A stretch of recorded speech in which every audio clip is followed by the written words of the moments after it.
20 here. Alrighty, we should be on the internet. Perfect. Eh, All right, well, we'll kick it off. So it's been a little bit of a gap, so I'll give a little bit longer of a refresher. Last time we left off, you guys had taken a job for Koso the Hutt to eliminate his uncle from the world. He'd been looking to move up in the world. His uncle had been the barrier to him doing so, and he offered you guys the ship to take him out. So you guys initially reluctantly at first took him up on the offer, and we're looking for different ways to infiltrate his uncle's Lord Keldo's compound. And then after some time, you guys settled on buying a pet and using that pet, which I think you guys named Jeremy, to help break into the facility. Jeremy. Jeremy proved to be a little strong-headed after Gil tried to ride him and got stabbed by one of its claws, and then you guys were able to make your way down to now Hutta, the planet that now Nar Shaddaa, the smuggler's moon, orbits around. Uh, Planet. You guys found Keldoa's compound. Were able to get inside, though you had to leave your weapons behind, and then were able to confront the hut themselves. Kind of jumped right in as soon as you guys saw him after a little bit of a brief conversation. And even though it was a bloody battle, added a little bit of carnage to Jeremy being there too. You guys are able to take down the hut as well as Jeremy, but you spared Jeremy's life. I think Gil just took off his leg. So this is where you guys are currently at. Let me put up the screen. So while in the compound, you've just killed Lord Keldoa. You see his kind of sprawling hut body cut into a couple of different pieces there. You also see kind of a blinking light in the far side of the room. It started flashing as soon as Keldoa ceased to live. Of course it did. well, let's check it. Perfect. So give me a perception roll, everybody. All right. Ready. See how the New Year's rolls treat you guys. Hopefully better than I did the other day as a DM. I always get my best rolls as a DM. It's when I'm playing though; they just are terrible. I know the feeling, man. Perception. Well, looks like it's starting off well for Red at least. So with an 18 Red, you see not only is there a blinking light, so it's kind of strobing red light that just kind of keeps blinking on a set interval. You see next to it that there's a very small camera next to the light, and it appears kind of from your looking and just your own technical background, it may be a security system, and this all may be recorded. Oh, lovely. We're on film. I'll point it out. Should we should we try and take care of that? I have my lightsaber still. I can stab it. I think that'd be very important for us to escape that they don't know how we're escaping. um, is there any signs of like where it might be heading back to? Like where it could be transmitting to? Uh, Definitely. So you can't see from there, but if you try to take the camera out of the wall, you may be able to kind of slice in or see where some of the cords lead. Yeah, sure. All right. Give me a. Let's see. Let me take a quick look at this room. Yes, you probably have to move one of the tables over the couch over to get some height on that. But give me a technology check after you figure it out. Yeah, we gotta stack some stuff up. Get it though. Nice. Yeah, so Man. Red, you are able to take the camera out pretty expertly. It just kind of pull through some of the wires as well as just kind of briefly connect your data pad to it. And it looks like there's a security facility deeper into the compound that all both the alarm, and you see as you pull the part of the camera on the alarm that there's an alarm going off and probably notified the comm links of everybody within the facility. And you also see that there's a little security station a little deeper into the compound you'd expect that would probably feed the video feeds going through.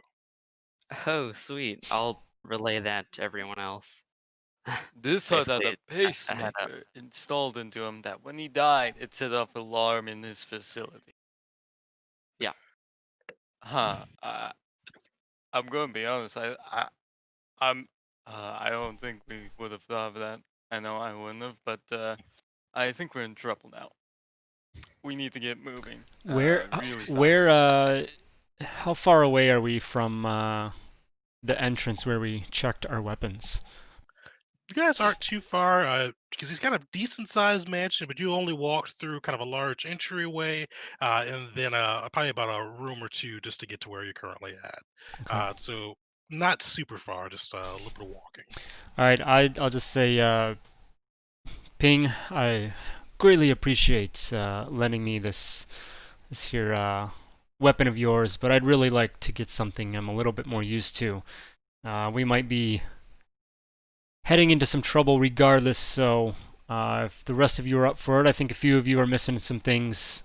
Maybe go try and, rearm ourselves.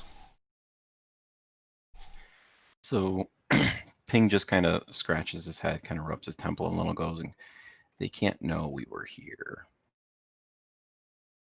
Did Ren know that it's being maybe externally transmitted, or it seems it's contained within the compound? From his current kind of a view or kind of a view of the system where he's pulling apart the wires, it looks like it is just being internally transmitted. Okay, so we could destroy the tapes. That'd probably be the best course of action. If we get to the security system, we can also possibly get a good idea of what this area looks like. I don't know about you, but this place with how heavily armed guards are likely has a armory and hopefully a medical facility. Probably, considering they had to look after that hut. Doesn't look the healthiest. I don't think we're going to be able to just walk out either. I don't know if you guys remembered, but I did. I committed those guns to memory.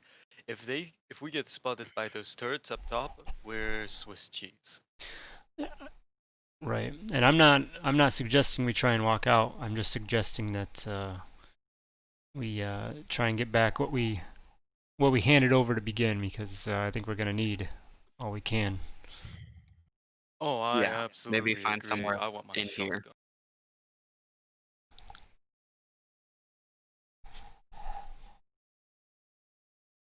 I guess we'll try to do that. See if there's somewhere we can hold up just briefly to reorganize ourselves. Yeah, I just kind of keep an eye out. I would like to head to go pick up my lightsaber. All right, so if you guys are so basically after you leave this room, there'd be two different paths you can go, kind of on the right and the left. The right would take you deeper into the facility. The left would take you kind of back closer to that entryway, and then outside to the security station where your gear is.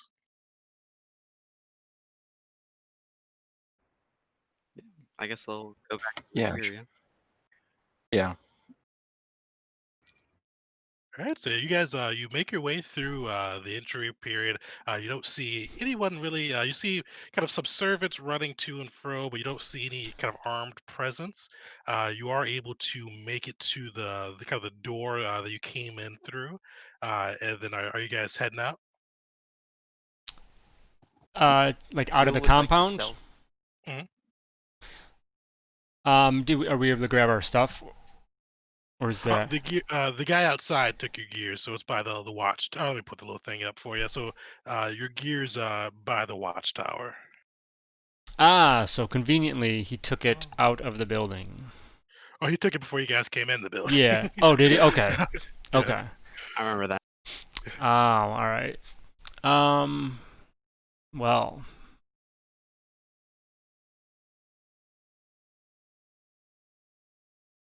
Well, is there? I would be willing to guess that there's not some easy way to protect ourselves here from the giant turrets. I don't know. Anyone have any bright ideas? Did Ren get any other schematics of the layout to know where we might need to go to? maybe take care of the. Not direct schematics of it, but basically with Ren's technical knowledge and just kind of a brief look at the security system, you could probably surmise that it's probably all routed through the same room. Okay. Right. Maybe we can disable the turrets from there too. Yeah, but we know that room is within the compound, right? Yep, so it's Yeah. deeper within the Okay. compound. Yeah. So I'll just turn to you, Ren, and say, well, instead of rushing across trying to beat out these turrets, I look down at the cane saber. Ping, if you don't mind this being on loan for a little bit longer, I guess we need to go deeper.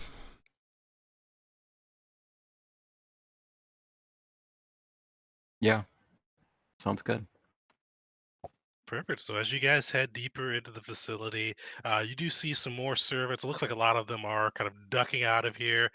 Still haven't seen any armed guards, but you'd still see that light flaring and just kind of flickering in, flickering off. It is eventually you do get to a set of doors ahead of you that look like they're probably pretty close to the security room. Looks like there's probably just another room alongside of it. Uh, as you guys get there, though, you do hear a little speaker kind of pop in across the villa, and you hear kind of a little. It sounds like an older guy, and he sounds pretty depressed. And he just kind of starts going, I can't believe you killed Lord Keldoa. You will not get away with this. We've got the recording on hand, and Keldoa, he keeps amazing pets. His pets will fight for him and bring you all to justice for that dastardly deed. They will. I've seen these guys skin people limb from limb and have poisons that'll leave you uh, just dead before you hit the ground. Come at me if you dare. Are you crying? Okay. Do we? Is there any recognition of maybe species or anything of the voice? Uh, give me a perception check.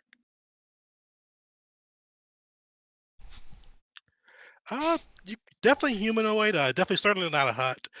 You can't really tell. You said the accent, or you may kind of get it. Probably either like a Twi'lek maybe, or it could be a human.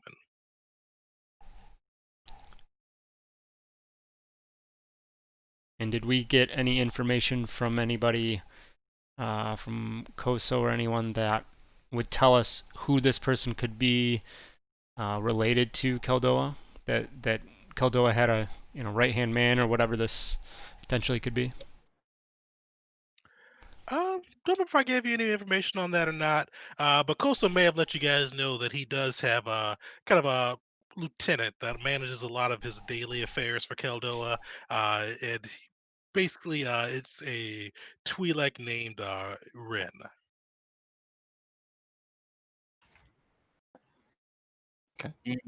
Okay. I just turn to Ren and be like, I don't have. I'm not a Twi'lek. Don't get it twisted. Gotta take off the helmet and prove it to everybody. My skin Oh. is normal colored. Here. No other head appendages. Not here. alrighty, Did I you guess. guys Go ahead. Because and with the cane saber too, you probably looted those guards. You probably could take one of their weapons if you want something different. Could I take one of the guns? Let me remember what they had. Where is that block at? 'Cause I know there's two vibro axes for sure. And I think three I could have carbines. sworn I got a blaster carbine. Yeah, so there's definitely three blaster carbines. Okay. And then a holdout blaster, I believe.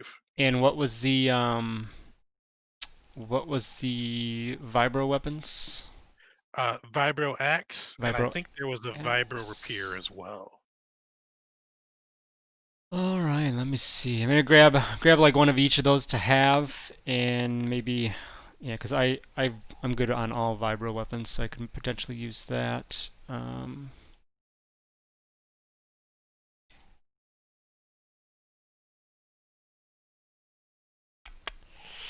Axe is heavy two-handed. No, because I got a shield. Are any of those considered simple vibro weapons that they have? Unfortunately not. No, I Those are don't think both so. martial. Yeah. Alright. I'll take the vibro rapier. I'll pick that up and kind of check its weight and say, as much as I enjoy, weapon of the Jedi, I will stick with this, and I'll hand the cane saber back to Ping. All right. So yeah, so Ping will take it. And yeah, I will grab the vibro rapier. Perfect. So you guys are able to get all armed up. You do hear some scuffling and some noise behind the door. It almost sounds like a little bit of a chant that you can faintly hear but can't fully make out. Does it sound basic? In basic? Give me a perception check. Everybody rolls perception check on this.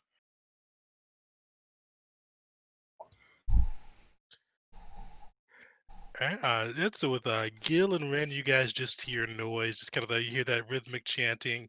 Uh, Ping and Ool, you guys are able to get a better look at it or better listen in on it. You guys just hear just almost like small beings. You hear them chanting "yub yub yub yub" behind the door. Anything interesting? Are they summoning something in there? Dogfighting? Or are they just singing? I can't tell. Can't make it out. It sounds. Do I recognize that at all? Give me a nature his lore. Both at -1. Let's go with a lore check. Yeah. Oh, Hey! nice. Ool's actually somehow familiar with this. During his business with the Jedi, he may have encountered some Ewoks from the moon of Endor. Where it looks like Keldoa has taken them as pets. All right. So yeah, I'll pass that along. So yeah, we've got potentially a teddy bear picnic on our hands. Pets? I'd guess Those that sound from the chance though, they are not going to be your friendly run-of-the-mill style of pet. Throw a grenade in there, I'll deal with them.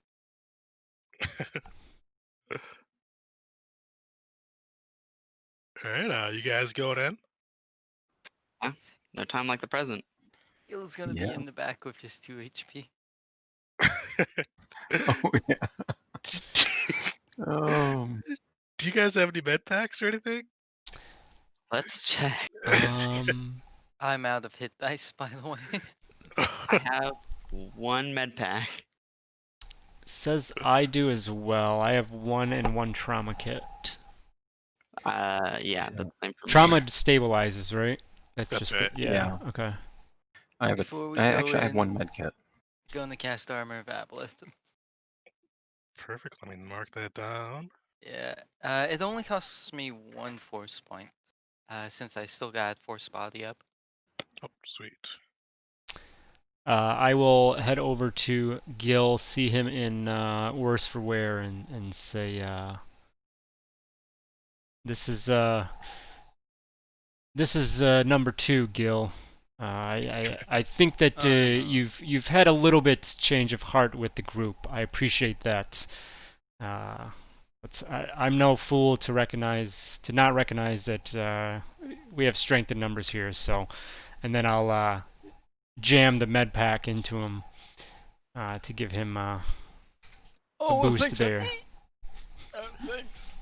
All right, so you get to Yeah. add your Constitution modifier plus your hit die now. Alright. Should just roll hit die on your sheet and it'll do Oh, it. yeah. Automatically it should. Not too bad. Very good. Actually, I have give life, so I will go over and place my hand on Gil, and I'll give him 9 more hit points. Gil just goes up and hugs the both of you. Just a big old hug with both sets of arms. Oh, I love you guys. Feels good to be fighting with Force users again. All right. Well, there's going to be plenty of time to get all fuzzy on the other side of these doors. So. Oh God, that that was pretty bad. That was a good one. A good pun. All right, so you guys, after you, as you open the door, almost see it, smell it before you see it. You see a couple of Ewoks scattered around. They all have shock collars around their necks. But the big thing that kind of catches your eyes as you walk through, you see a huge beast that just reeks as you approach. Smells like kind of rotting flesh and just unwashed BO. And he just sits there howling. He also has a shock collar around him. And as you guys walk in, the Ewoks bring back the and just yell out "yub yub" again. Everybody, actually, let me get that up real quick. Give me initiatives and throw Oh, yourselves on the wrong map. room. Sorry.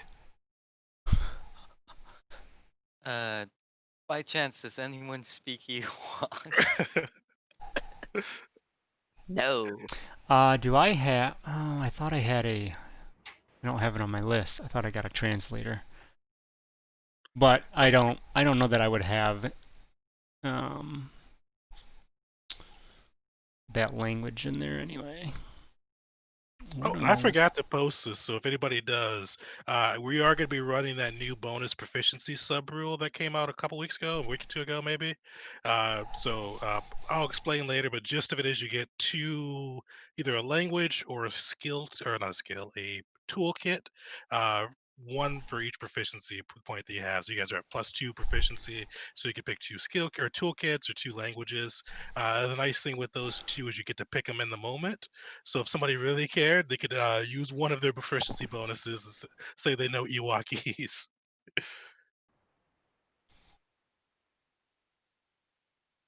The expected response. I'll tap. Probably won't come up too much more in the campaign. Yeah, normally I do it, but I don't know if this doesn't feel like a particularly Ewok heavy campaign.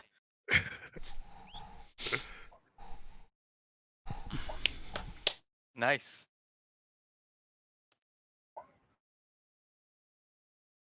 All right, so Ren, you're the first to act after seeing the Ewoks draw their bows. What do you do? Okay. A little averse to hitting Ewoks at least first. So we're gonna go for the big guy, I suppose.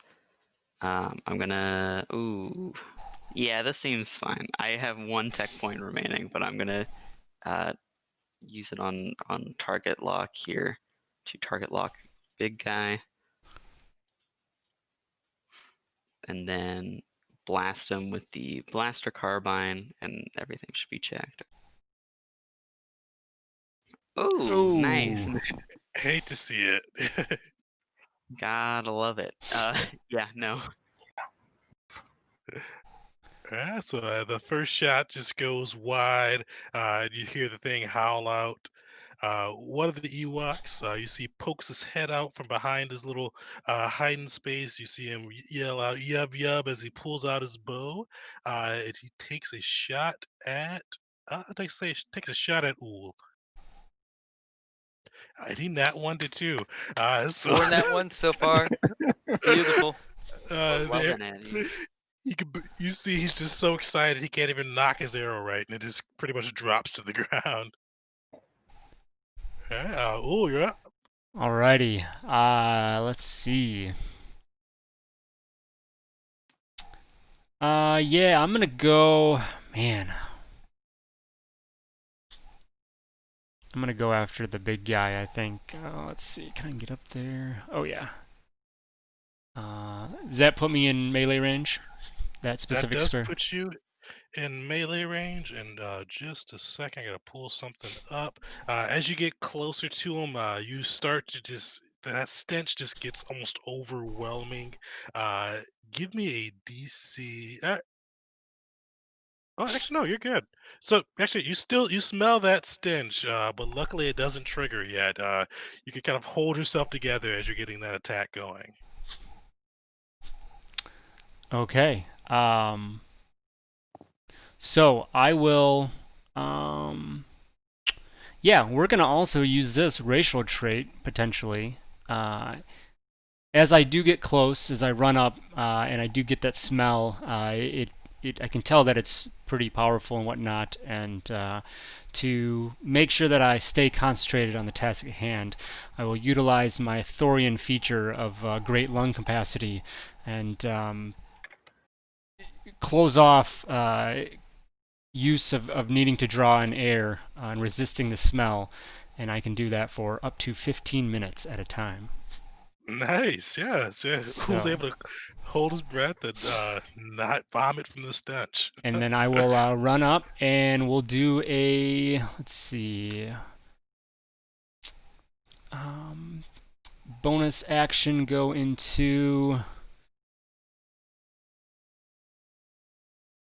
oh, which one I want, resistance one, Sorisu? Yeah, I think it's That's Sorisu. right. Okay, so bonus action go into Sorisu, and then I'm going to, yeah, take a swing with the Vibro Rapier. Hopefully get something out of it. Oh, wow, roll 20. That's So 3 in a row three and a in a total row. of 5. Holy cow. Hey, So if we I go get up to 7. rush up, and the smell maybe puts me off my focus more than I realized, and the Vibro Rapier is just the weight is so off. I'm used to fighting that, you know, electromagnetic or whatever field of a lightsaber, and puts my balance way off, and yeah, just wildly miss. This is a rough luck. This is the most nat ones I've seen just in the start of a combat. Mm-hmm. All right, that's Tool runs up. The other Ewok pops out. Hey, It real is. quick, I think I didn't get put. Sorry, I think I did initiative after you resorted, so I don't think it put me up at the top there. At a Oh yeah, 17 though. sweet. Yes, you are up. Sorry about that. That's probably my fault. So I'm gonna roll with all these nat ones and hope the luck holds. And so I am going to twin Malacia. So 2 of the Ewoks will have to make some saving throws. Perfect. Are you doing the two And we'll closest to you? say, yeah, yeah, the 2 is closest to me is fine. Okay. What's the stat for Malacia again? So it'll be wisdom, and it's a DC 16. Did you mean to hit disperse force, Ping? Oh, no. Sorry. Okay. That makes more sense. No, My wrong buttons ones. are all messed up. What's going on here? Luckily, though, they did both fail. They Okay, did. there it is. Nice. Okay, the luck still holds for me then. All right, sorry. So the one on the bottom there. Yeah, so they are incapacitated. They get to save at the end of their turn, and then I think they get an automatic save if they take damage with advantage, I believe. Perfect. Yeah, so they're both. You see them just kind of slump over and fall asleep after the spell goes off. The first one is up, and he nat won that, so he is Oh still my asleep. god. Man, we're loving it 6. today. 4 specifically from you, Tegan. Let's go. uh, man, that is in fact a rolls of D100s. It's actually a pretty I nice know. roll for the D100s. I know. Yeah. A couple hundreds in there. So you got some good luck coming up. I'm not so sure about myself. Gil's he's gonna rage. Yeah. It's just less of him being angry, more of him being excited for whatever this is. And he's going to just lay into it with his plastic carbine straight into this big lad over here. Alright. That'll hit. I forgot to put energy at the bottom. Sweet. So Yeah. that bolt shoots out, and you see it smack right into the big old Gorax. Alright then. And surprisingly enough, that may just be. Wait, actually, I went the wrong way. Alright, now that's my turn. As Guild kind of goes over to cover. Alright, so as you see the Gorax go, you see him howl out and pick up a big old piece of debris and start raining attacks down on Ool.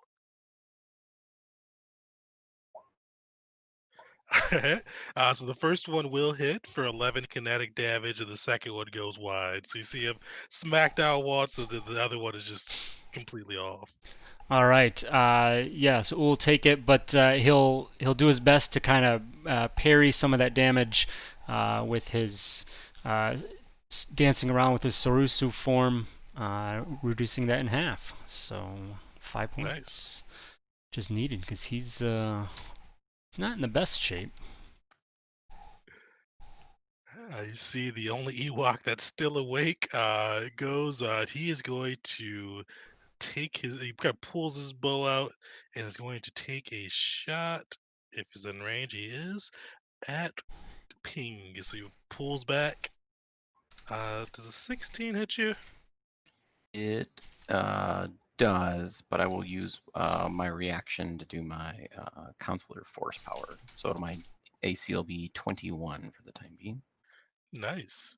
Yeah, so Ping just kind of throws up a wall of force. You see the arrow ping, or not ping.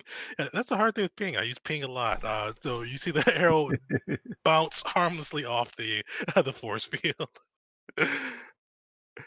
Alright, Rid, you're up. Before you go, though, you do hear the Twi'lek Wren kind of whiningly get back on the mics and yell at you guys and said, "Leave Lord Keldoa's pets alone.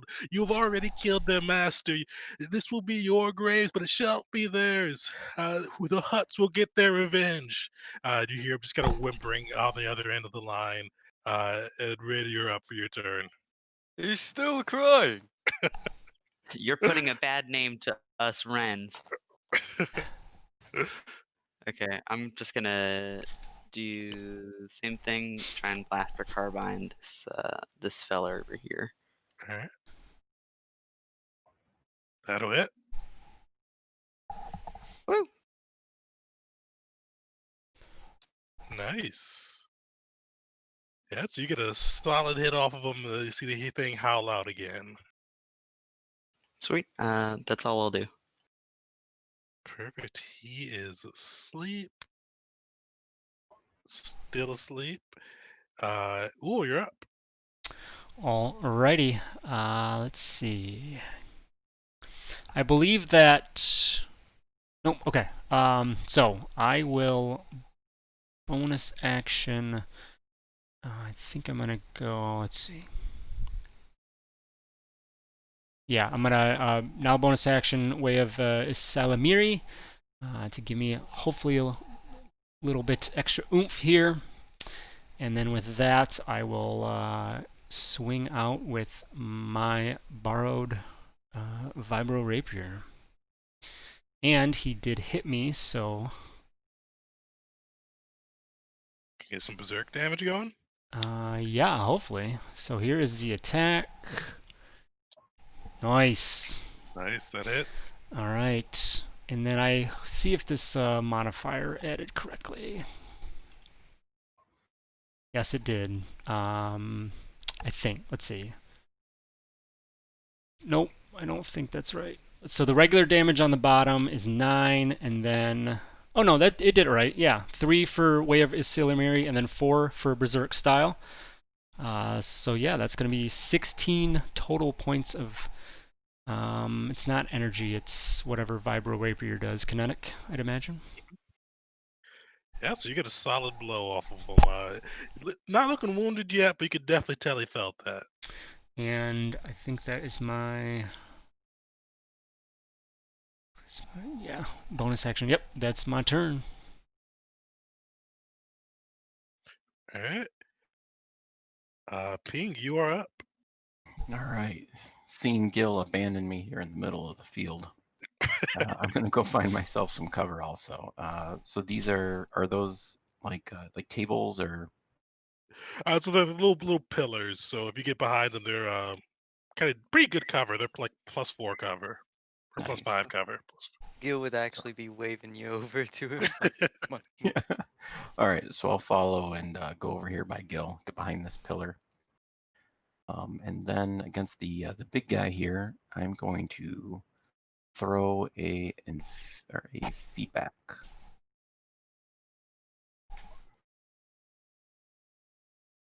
Oh. He has to make an intelligence saving throw or take 4 psychic damage, and then have disadvantage on the next attack roll.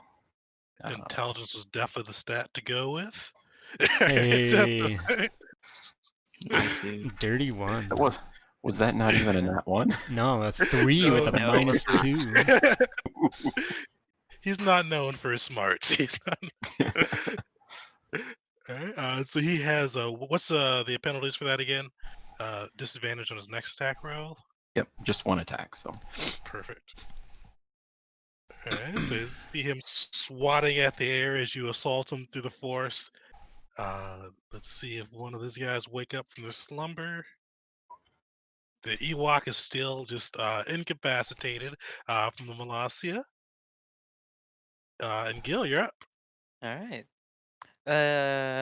Gil kind of looks over the friend and will also wave over, like, come on, cover, as he's going to just pop his head out and start blasting at the big boy again. That'll unfortunately miss. You Dang. see it connect with the beast, but just not powerful enough to pierce through its hide. And he'll pop back into cover. And that would be his turn.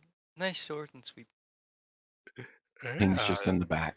He's 50 foot tall. How'd you miss? Oh no!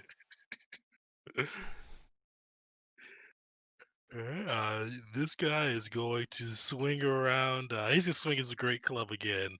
So you see him whip it around, just howling out as he goes. That first one will miss. He connects, bashing down with the second one. He has disadvantage on first attack, correct? Oh, true. So the first one would missed anyway. So Yeah. 13 on that one. And then that second one will come through for the 16. Well, no, you got to roll again for disadvantage, right? For regular advantage, I mean. Would he have advantage again? He has disadvantage on his first attack, right? Oh yeah. All right. Let me roll that again. So just and then okay, yeah, 24. So that definitely is gonna hit. For 20 kinetic damage. All right. Yeah, that is not good. Can I do anything about that? Do you have Surisu up right now? No. Ooh. I went to Salamiri, which I probably should have, but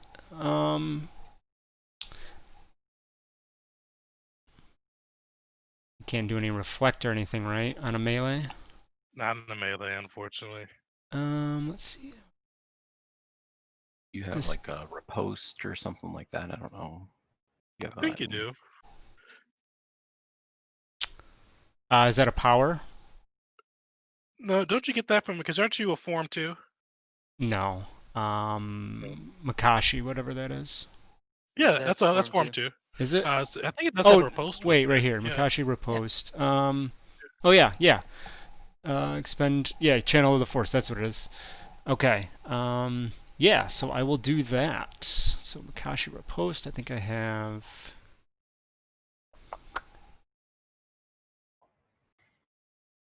Nice. I don't think I utilized the top, so it's just the 6. Unfortunately, with nat 1. Come on. At least it keeps you standing, though. Yeah, it does. It does. Okay. So total would be 14. All right. Yeah, that hurt big time. As you smash on, but you see Ool just persevering through it, calling on the force to keep him up. The Ewok is up. That Ewok is gonna pull out his bow and take a shot at Ren. Right, bro. Does that hit? That does hit. All Yep. right. Unfortunately, So so. you get hit with the arrow, and you feel it kind of pierce your armor, and you also feel a little bit of burning too as it pierces. You feel a little bit of poison hit your bloodstream. Alrighty. And you are up, Ren. Okay, Ren is going to hide behind a pillar and then take some more shots at big guy here. Nice. Nice, that'll for sure hit. That's good damage too. That's solid roll. Yeah, you see that blaster burn into its fur, and it's starting to look bloody. It's starting to look pretty messed up from all the damage you guys been piling on it. All Alrighty, right. that's all for me. The Ewok is up. He is still asleep, really asleep. Another nat one to throw on the pile. 7. 5 from you. Ooh, you are up. Alrighty.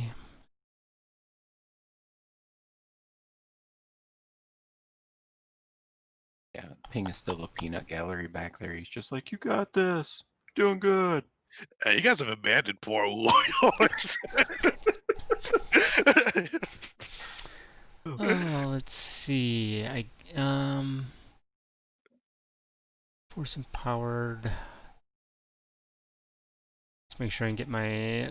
So I think I'm gonna use Sonic Charge. Make sure that applies to my Salamiri. First melee. So Sonic Charge, technically casting a power. I do make an attack. The Salamiri says that when I hit with a melee attack, does that work? Oh yeah, that for sure. Okay. So I will call to the force and for Sonic Charge to kind of imbue the Vibro Rapier and yeah, take an attack with that.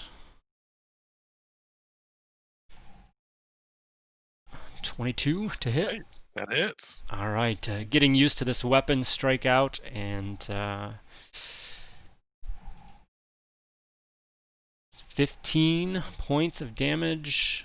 And then, I think just if he... Stays sorry, I around, hit he it gets then. Yeah, if he stays there, then he takes extra damage. So, oh, extra D8. I got to add that to it. So, that's at level 5. oh yeah, we're not there yet. Low-level campaigns. And then bonus action. Oh, I hate to do it now, but I have to. I'm going to my last channel of the force to give myself a big old 4 points of healing. Nice. So Might you make cut a into difference. it with just kind of that piercing sound as you slash into him, able to get a little HP back. He's looking pretty messed up. You see blood coming from madness fur. His eyes start looking a little scared. And Ping, you're up. So I'm going to twin feedback actually, and I'm going to hit the Ewok in the back there that's shooting at people also. Okay. So they'll have to make both making intel saves. Or no, I actually did roll that d4 again. Okay, nice. Or take 4 psychic damage. The Ewok fails, and the Gorax probably is most definitely gonna fail that. He succeeded. Oh my god. What? That Oh. Steel dirty. mind and iron body. After getting hit by Ul, he's just so furious. He's too mad to be affected by the Force right now. You are able to Right. get the Ewok. You see the Ewok, little trail of blood start leaking from its nose. All right. That'll be my turn. All right.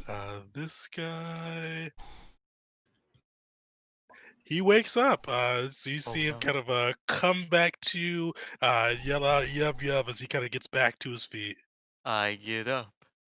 All right, Gil, you are up. Ooh boy. So seeing Wool in some rough straits, he, what Gil's going to do is run up and prepare to lay into the sky. But seeing this other one up, he's actually going to go to this spot specifically, hopefully to draw fire towards himself. And he is going to do some vibro knuckler attacks, but not before doing a reckless attack. Nice. Syntax error. You have bad luck with the syntaxes. Yeah, I just pain and suffering right there. That is for the first one. Then I'm going to do my bonus action to do the other vibro knuckler. This will not have the strength to damage though, But and luckily, it also will not hit.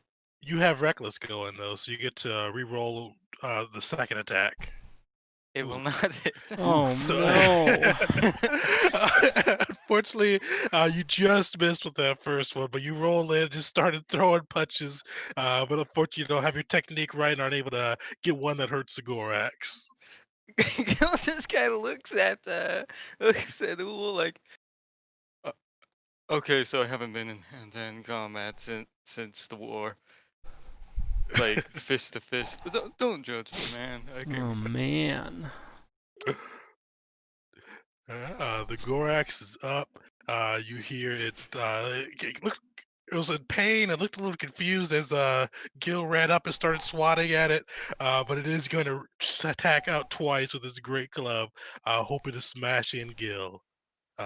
So do they both hit, or what's your AC? They absolutely both did, and it does have advantage, so it can crit fish if it likes to. Let's see if it crits. It does not crit, unfortunately. But it does do what's that all together? 39 and a half, 18 kinetic damage. Yeah, it Oh, takes 5 nice. psychic damage. You see it crash down on you with its great club, and then you hear it howl out in pain as it's once again confused what's hurting it when it's fighting you guys. It's looking pretty worse for the wearer, too. We're on matching HP. Is it ending its turn? It is. Oh, yeah, it's ending its turn. So 4 points of sonic damage that he you hear it. takes. Kind of a little piercing wail goes out, and you see it clutch its ears against the sound. All right, the Ewok is up. He's going to take his shot at Ool. So you see him reach back with a short bow. It shoots over and just pings right off Ool's shield. And Ren, you're up. More blaster carbine. Nice, that'll hit. Sweet. Yeah, you guys do some good damage. You see, you put that blaster bolt square the chest, and it looks like it's swaying on its feet. Looks like a decent attacker to you may put this thing in the grave. Sweet. That's all for me. All right, the Ewok is up. And he is awake now too. And ooh, you are up. Alrighty. Somehow hanging on. Give a nod over to Gil for helping deflect some of this attack. And yeah, I'm going to bonus action Sorisu. Hopefully don't need it, but just in case. And then go with that Vibro Rapier. 27, Nice. yes. Okay. What's the +3 from? Way of Ilsilimiri. It adds to the you first. activated the Yeah, form. yep. Yeah. Yeah, so 16 points of kinetic damage. Nice. How do you end the guy? All right. I'll just kind of step back. I flip the Vibro Rapier underhand grip that I'm normally accustomed to using with my saber, and just do like a kind of flourish backslash just across his chest, his gut actually, and then kind of just look away, badass movie pose as he falls to the ground behind me. Yeah, he crumples to the ground behind you as his guts spill out. The stench gets a little worse, but luckily he's down. All right. Let's see.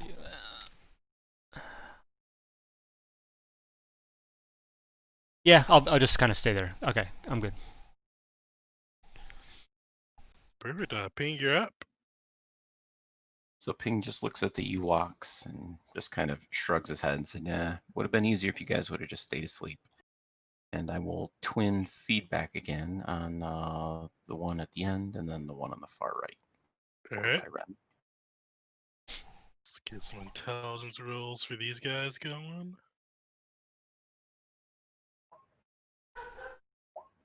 They both fail. So you see the one in the back's looking pretty messed up. He's bleeding both nostrils, just kind of flowing through from that psychic damage. The other guy's looking a little hurt, but not too bad. All right, and that'll be Ping's turn. All right. This Ewok, you see him kind of pull his bow. He's going to take a shot at Gil. It's with normal, not a disadvantage because of reckless attack prior. You said it's at, oh yeah, it's at you said it had advantage with reckless attack. Did you reckless attack last round? I Should be did. normal now. Okay. But if he failed to save, it would also be at disadvantage, making it normal. Okay. Sweet. So he missed both of his shots either way. So Yep. you see he's still a little foggy from Ping's little feedback loop. And he just wasn't able to get his aim right. Alrighty then. And Gil's going to, if that's his turn, Gil's going Mhm. to just start blasting into this guy. All right. Let me see here. Nice. That'll hit. How do you end the Ewok? Gil just kind of unloads a couple rounds straight into the body, and once it's fallen, he unloads a little bit more before heading into cover. Kind of gesturing for Ool to kind of get in there with him. All right. You see it throw up its little teddy bear-like arm and go yub as it falls to its death. Gil, you have for Death rat. starting your turn next to me, you have 5 temporary hit points, by the way. Yo. Nice. All right. These guys are dead. Ren, you're up. Oh, and actually, I didn't use mine, so I got 3 more. Right, Ren's going to aim for the Ewok across the way here. And I'm gonna actually, I forgot. I can use, I believe target lock works so that you can switch it over. Yes. Yeah, I can use a bonus action on a subsequent turn of yours to mark a new creature. So I'm marking the Ewok on the left there, and then trying to blast him. All right. Oh, lovely. And even with the low AC, unfortunately, that misses. Okay, that's it for me then. All right. That guy is going to move down a little bit and take a shot at you, Ren. That will hit. So you see it lets out an arrow again. You feel it pierce through, but luckily the poison doesn't feel as potent the second time through. All right. All right. And you are up. Of the 2 remaining, how did they look? They all look pretty decent. Okay. They don't look like they're too sturdy altogether, but looks like they aren't bloodied up too much from the fight. All right. I'm gonna rush towards this one. And yeah, just take a swing. All right. That'll hit. 22, nice. And I don't get the berserker damage here. Nice, 15. You slaughter this guy. How do you end him? Yeah, just rush towards him and just send the rapier just through his chest. Just right forward and pull it back out, and then immediately turn and just kind of look at the other one. Yeah, you see the corpse just fly by. That was I will twice its hit HP. bonus action Sorisu again. Nice. All right, Ping, you're up with the remaining Ewok next to you. Yeah. Ping is gonna. Why not? We're just gonna run up. We're gonna take a swipe at him with the cane saber. So that's a Unfortunately, miss. that would just miss. All right. Yeah, that'll be my turn. All right, Gil, you're up. Gil's gonna be coming out of cover, just laying into this guy with his blaster carbine. That wasn't supposed to be advantage. That's the duality of man, Wow. and we're now up to 8 nat ones. 1 to That 20. yeah. Unfortunately, will miss. 8 nat ones. A lot of nat Yep. ones today. That'll be my turn. Rin, you are up. Alrighty, gonna take another shot at that remaining Ewok. Let's hope I don't roll terribly. 20 again. Nice. Beautiful.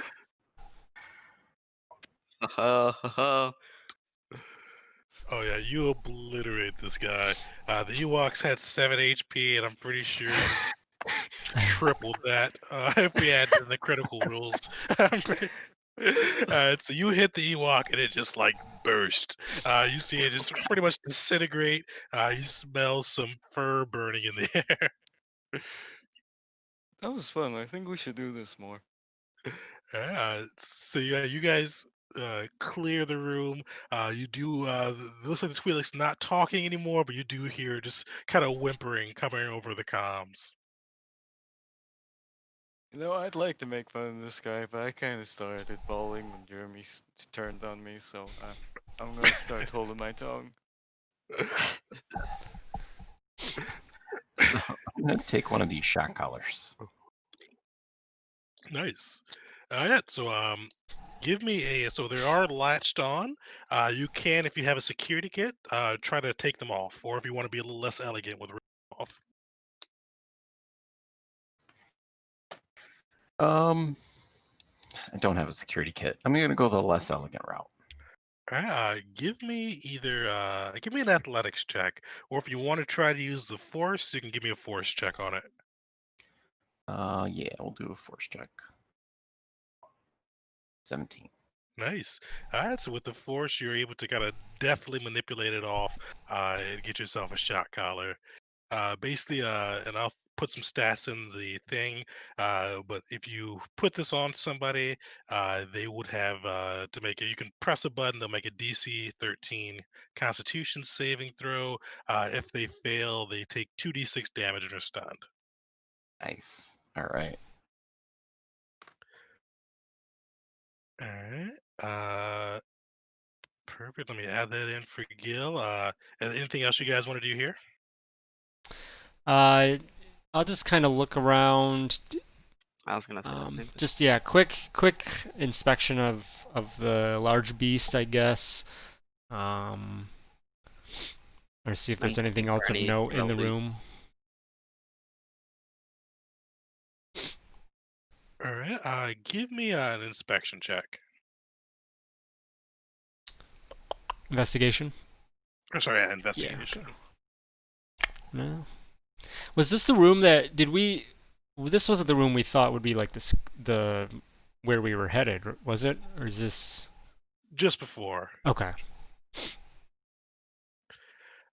Yeah, so you don't see anything really too crazy with the beast. You do find a rather large shot collar on it, but outside of just kind of some different things that make a good trophy, you don't really find too much on the beast or within the room. Alrighty. All right, you guys pressing on? I say press on. There's no loot. Let's go. Actually, Alright. I'm gonna use a So med here, go ahead. pack, I think, because I'm at 11 HP. How? What's the new rules for them again? Just hit your hit die. Hit die with Okay. plus Constitution. Hit die plus con. That's pretty nice. Heck It yeah, is. dog. If anyone Alright, so ever gets it's- negative constitution for the character, they will forever be screwed. Yep. Oh, that's true. Actually, that's true. Alrighty.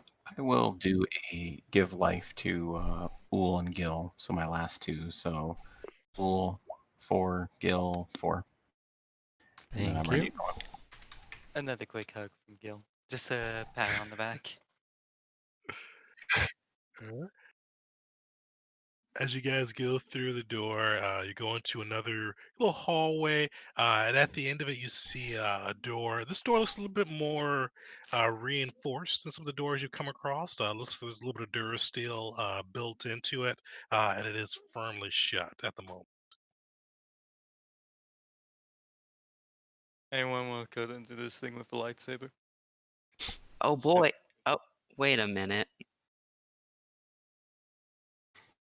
I don't have a lightsaber. You want to use mine? Have you ever No. actually wielded one of these before? Come on. You gotta give It- that back though. It's special to me. It's just been a while. Does it look like there's any? Does it look like a electronically sealed door? This one looks to be a little bit more of kind of an old school lock. Physical As you reinforced. take a look Okay. at it, yeah. Yeah, I'll yeah, just give a nod either to Gil or Ping, and look at my vibro rapier. That's just not going to do any help at this point. So I'll hand over my cane saber to Ool, and I'll say, maybe you should cut as a path. We do it together. All right, Ool and Gil, give me an attack roll.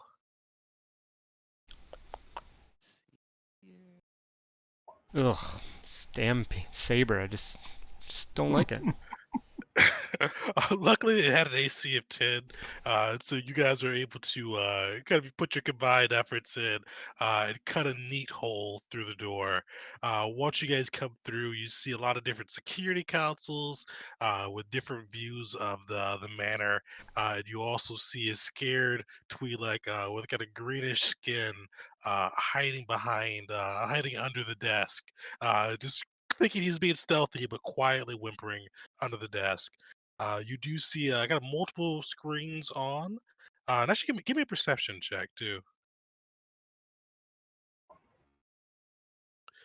All right. Ooh, you notice on one of the screens, it looks like there's a little ticker going off. It looks almost like a little download bar. It looks like it's ticking kind of further and further up. Right now, it's at about 50%. I'll just point with the saber still in hand towards the Twi'lek, and I'll say, "You out from the table. What is this?" You see him just kind of huddling underneath still. He says, you will never know. Keldoa will be avenged. The Hutts will come after you with a vengeance." I'll take him out to the back. He just kind of loads his carbine. You can give me an intimidation check if you like, Gil. Yes, please. Thing. He's still looking pretty firm. He's like, Keldoa was a good master. We will make sure he's taken care of in Did life you as see well as how death. many skeletons were in that room? I'm gonna as Gil goes up to him, I'm gonna throw an effect mind at him.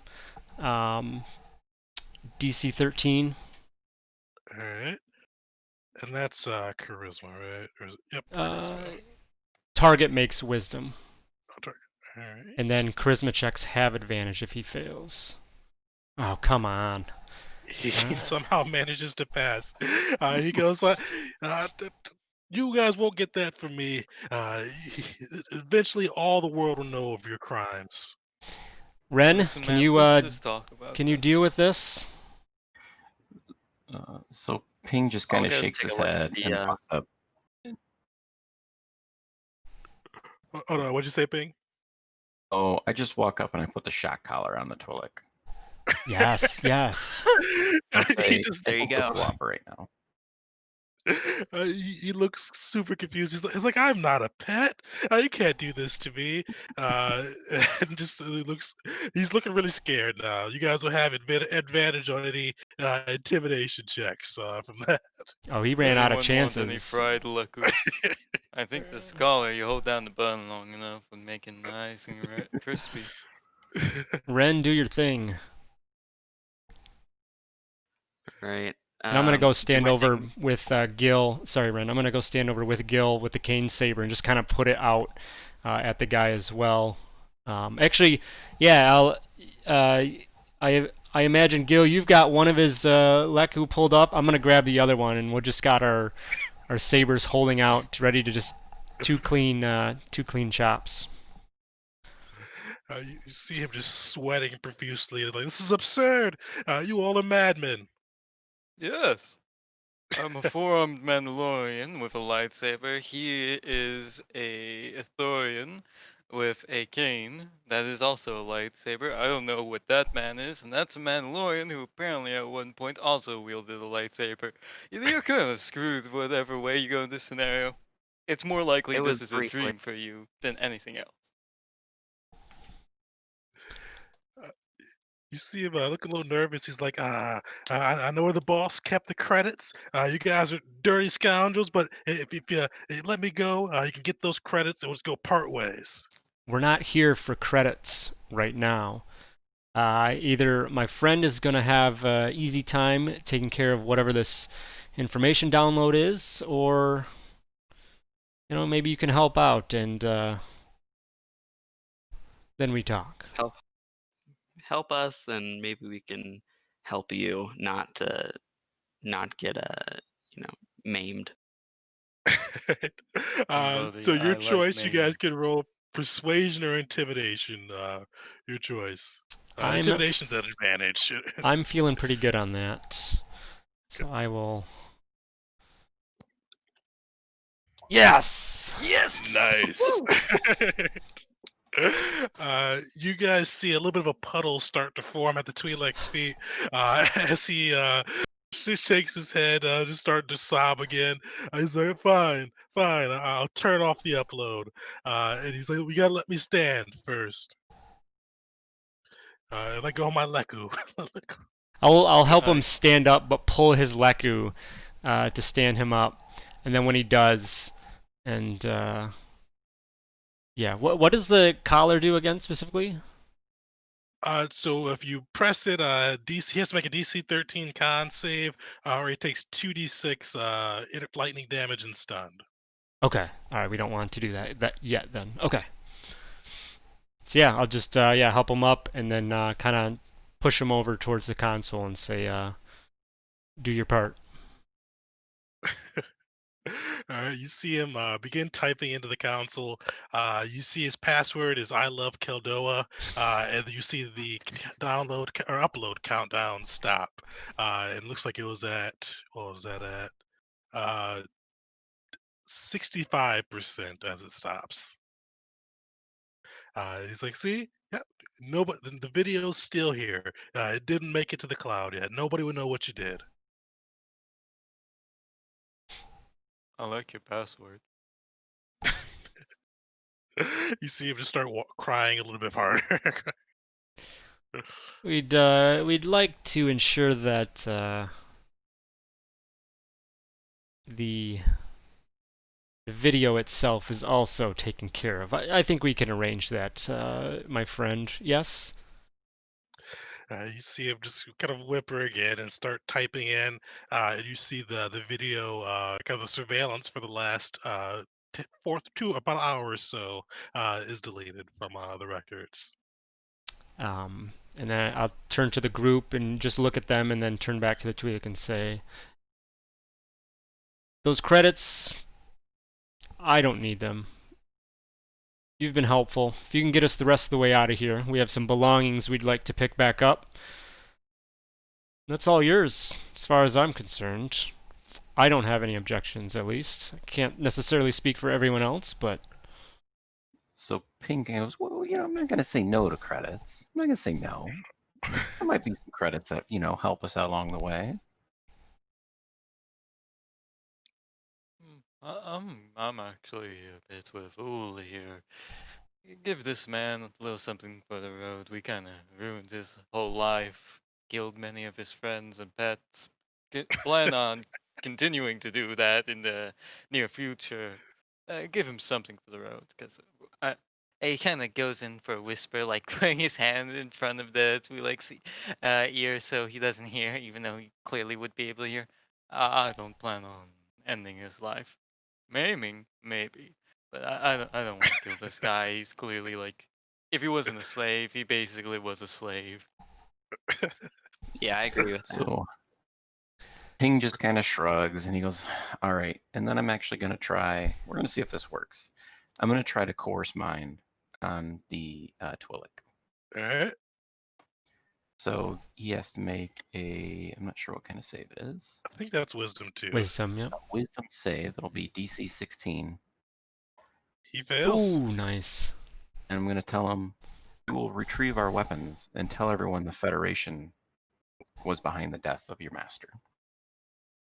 I think it was the Federation, right? That's the word. Sorry, it's been a long time. Oh, the exchange. The exchange. I'm sorry. Yes, you'll tell the exchange was behind the killing of your master. You see anything else you want to add in, or? No, just to get our weapons to us and to tell the guards at the gate. You see, I will go tell the guards that the exchange is behind this. As his eyes gloss over, his kind of tone goes a little bit more kind of robotic. You see him scurry away, shot collar still on, as he runs out the room. And you hear him kind of yelling to the different servants and guards that it was the exchange who killed their master. So Ping just goes, should have got the shot collar first. It'll be fine. The longer I spend with you guys, the more glad I met you. Even though it was not fortunate circumstances that most of you were looting the room of my dead family member, I still enjoy. I highly enjoy traveling with you so far. There's just an awkward silence from Yeah. Ul. So Ping goes, I wasn't looting the room. I was looking for evidence. Potato, tomato. So the Twi'lek he's heading out, and we can probably follow along with him, right? Yep. So he's heading out. You guys can follow along with him. The video is deleted, and you guys can head out. Are you, I'll put this to Gil. Are you going to try to do anything with Jeremy? You I'm saved his glad you life. asked. I'm Oh my glad you God. asked. I was about to get to that. Gil would actually go up to the Twi'lek and hand him the button. There is an accolade in your old master's room. His name is Jeremy. I know you've lost many pets today, but he's yours now. Treat him with respect, and he might treat you well. He also likes stabbing people in the back. And Gil gives him a nice pat on the back. Like, off you go. He's still crying, but he does look a little happy to have a new pet. He does. Do we know where? Did he tell us where this cache is of loot? He did. So he actually, you guys never investigated Keldoa's room. It's actually beneath his couch. Okay. So we got to go back there no- anyway for Ackley, right? For Oh Jeremy. yeah. So you guys make it back to the room. We put that back on the screen. What map is that? So I'll just kind of, as we're kind of heading out, I'll nudge Ping and say, sounds like you can get your bounty after all. You say, well, this was a lot of work. Thanks to your Worked little for- tricks. All right. So you guys have to do some maneuvering to get the Hutt's body off the couch. But after you are able to, you do see a little pull-out compartment on the couch with, let's see how many. Uh, Nice solid roll. With will that be? Yeah. Well, 1 point. Oh, so 1900 credits. So pretty good haul with that one. Nice. Uh, Looks like it's just his little rainy day stash. And after that, Sweet. you are able to proceed through. It looks like the Twi'lek kind of told everybody that you were not to be harmed. You see the guns are turned off. The guy that took your weapons just kind of hurls them back at you. Shotgun check, cycler. I think all I had was my saber, but I'm very glad to have that back. Kind of ignite it in front of me, and then shut it down. Let me test something real quick. As Gil just shoots his shotgun into the air. Oh my god. Still as meaty as ever. Conks it again. So you see the guard looks panicked as you shoot. He just takes off running, like just straight hauling it out in the middle of the swamp. Just Oh, I missed you. Gives it a kiss. Perfect. Anything else you guys want to do with Keldoa's compound? I think I'm okay. Is there anything that, because I kind of want, I mean, I'm sure there's going to be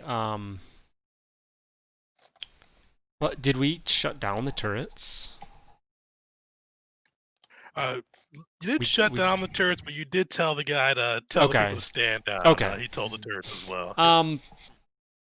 Obviously word's gonna probably spread, but I was just thinking, like, if there's like one of those gold coin things or just some kind of a symbol that we could maybe take back to Koso, just as a little token and proof of our completed task. We can cut off a piece of the gold statue. You guys could definitely cut off a piece of the gold statue. Bringing back a finger. Yeah, sure, whatever. Alright, I'll leave it like Gil is goes through, turns the lightsaber on and cuts through his little Kodos monument, taking looks like a finger off of the coin. Lovely. I think it's funny. I'm not saying it's not. I'm just saying it's lovely.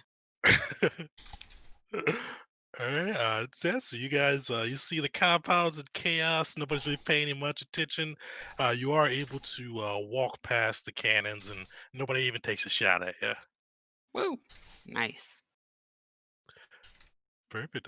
So you guys are able to proceed back to now Hutta's kind of the space station you guys came into. You do have a return ticket to the Smuggler's Moon. You have a much less eventful ride on the way back without Jeremy trying to kill people. So you don't really draw too much attention. And you're able to make your way back to the Smuggler's Moon, to kind of the gritty old Vegas style district. Uh, Anything else you guys want to do on Nar Shaddaa? Any shopping or anything you need to do? Definitely at least a short rest. Yeah, Oh, I you guys guess. are definitely gonna get a short rest on the ride. Okay. Okay. Ah, So good. If we got that on the ride, that's good. And then yeah, just kind of what is the agenda? I think from here we were doing yeah, we wanted to do the oh, come on. the Force youth. Yep. Yeah, I'm forgetting. Does Skill See. actually know about that? Is that About, on like, Kessel? That's not on Kessel. Was it kids? Kessel? I'll, That is on Kessel. So you yeah, guys, one of the quests is the exchange is selling a group of younglings and Padawans that they there we go. captured after the destruction of the kind of Jedi enclave on Kifar. So Yeah. I'd like to do that. And then sorry, the other ship.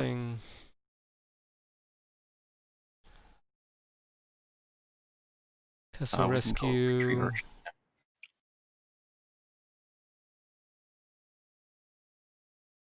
Sorry, Ping, you said get our ship back? Yeah, we should be able to retrieve our ship, I assume. Yeah, because that Mhm. wasn't that. Yeah, once we do this, we can get that. Mhm. So probably first things first, turn in the quest, and then we can do um the Kessel stuff and save the younglings, hopefully, and Padawans. Perfect. So you guys head back to the hangar where you last left the Crimson Ronto. You do see looks like Eason as well as the Gomorian standing out front. Eason kind of gives you guys a head nod and says, "How'd everything go for y'all?" Ow. So I just wander over to wherever his stash of booze is at, and I pour myself a drink, and I say it was a day. And I just go sit down. Easy as space pie. You, Eason, you've lost the ship. That's how it went. It went pretty good. So you guys are still outside the hangar. Issa does pass you his flask, still ping, and says, "Yeah, have into that. Yeah, they'll be happy to hear that. You guys didn't leave any trail or anything to tie it back to us, right?" Oh, you didn't We want made us to mention your name. we were saying, oh, sent by Eason, but we can go back and tell him otherwise. So you guys are busting my chops over here. All right. You see him. Kind of take the flask back another pool. He's like, "All right, let's go upstairs. We'll get you your ship. And you guys are good to go." You guys are able to climb through kind of a little warehouse to get to the landing pad. On the landing pad, though, you do see it looks like two other ships are present. One looks to be like a little bit of a troop carrier. You see the emblem of a kind of a silver accolade across the bow. And then you also see another one next to it. It looks to be like a little bit of a pleasure, more of a civilian style ship. Pretty ornately but tackily designed. You see a lot of different gold pieces around it. And it also bears the same kind of golden Hutt emblem on it that you've seen both Koso and Keldoa use.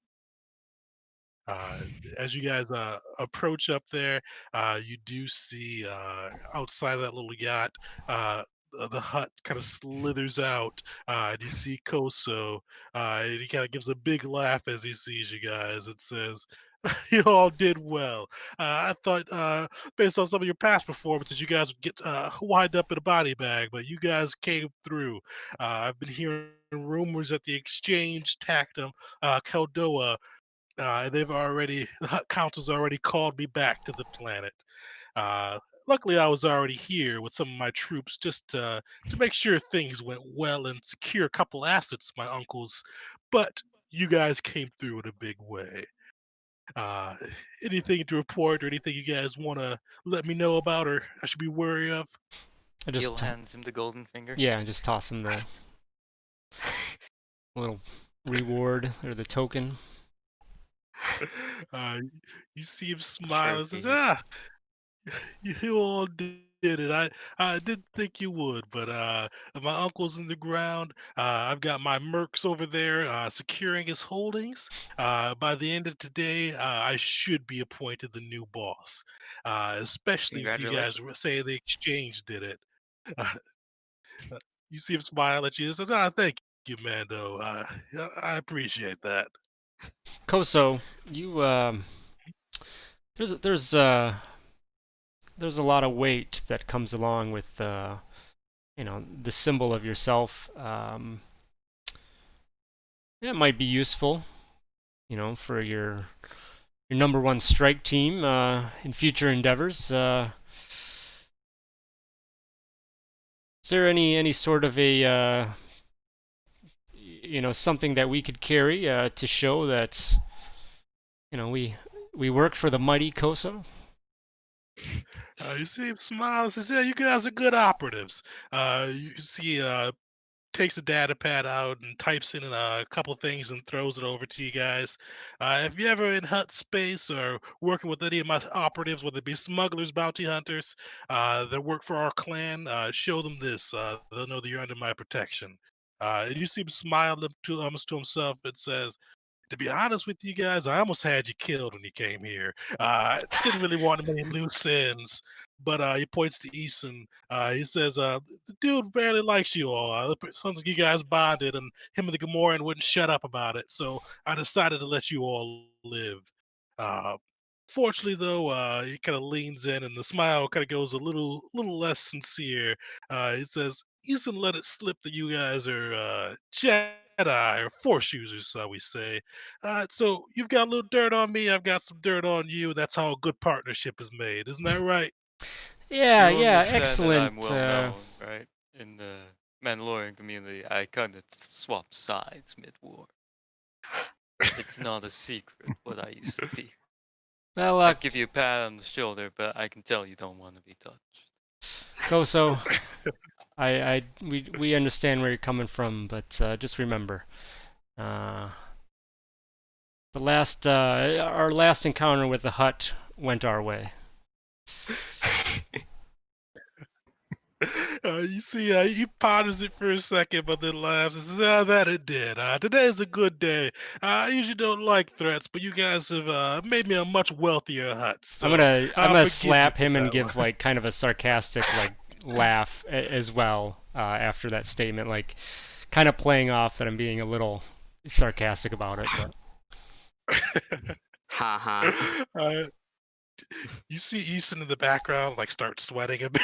He's like, these guys got to get going, boss. But yeah, everybody's happy today. You do see Keldo or Koso before he goes. It says you all mentioned that wanted to get to Kessel. I was kind of surprised that you wanted to get there before, but you're probably going down for that big sale, aren't you? Technically, yes. We always got our eye out for good deals, let me tell you.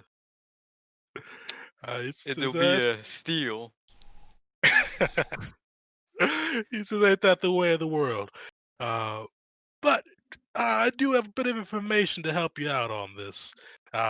Kessel used to be part of the Republic, used to be part of the Hutt space. It's been kind of going back and forth for a little while. Now it's kind of no man's land. So the Hutts operate out of it, the Exchange operates out of it. There's a little prison that's still up and running, but it's run by the prisoners now, and they operate out of it, and they're the ones controlling the spice flow from Kessel. But you all probably aren't interested in that piece. But I do know who's selling those Jedi. He says this is going to be run by the Exchange sector boss named Kelza Risen. Uh, he's a Phaline, if you're all familiar with the race. Uh, he's going to be holding a court down there the next about 4 days from now to sell off those younglings they found.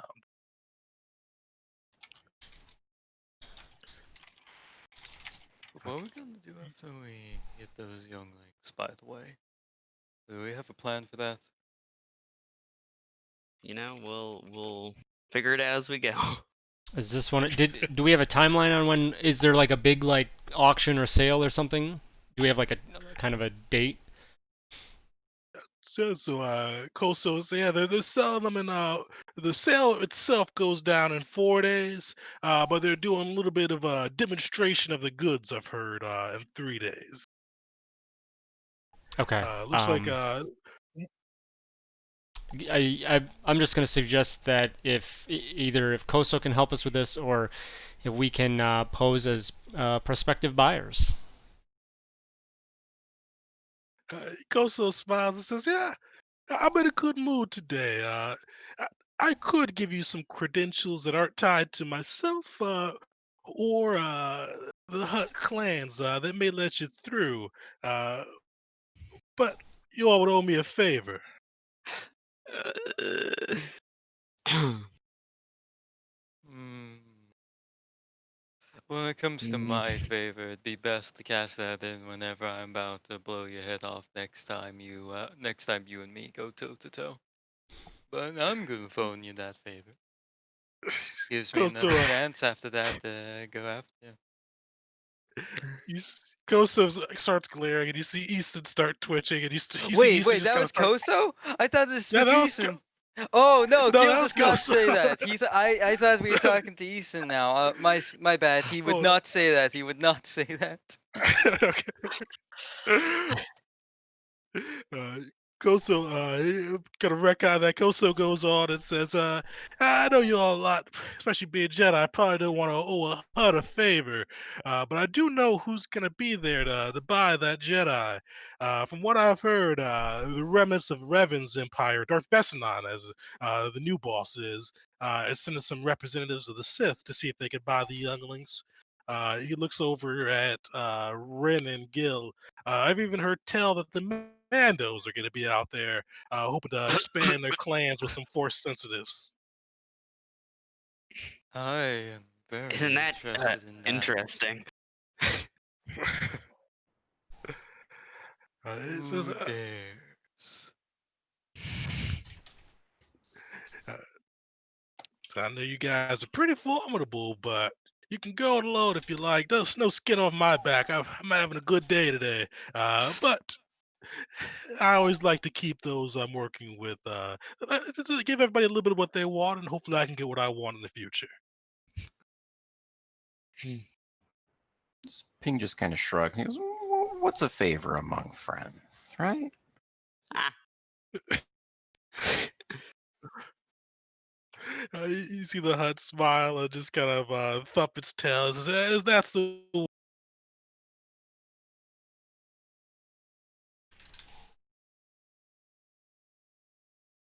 Uh-oh. Did I cut off or? I think you may have. What'd you say last? Nope. Sorry, you're good. Yeah, we're good. Okay. So, yeah, I think we good there, or was Koso still expecting something from us?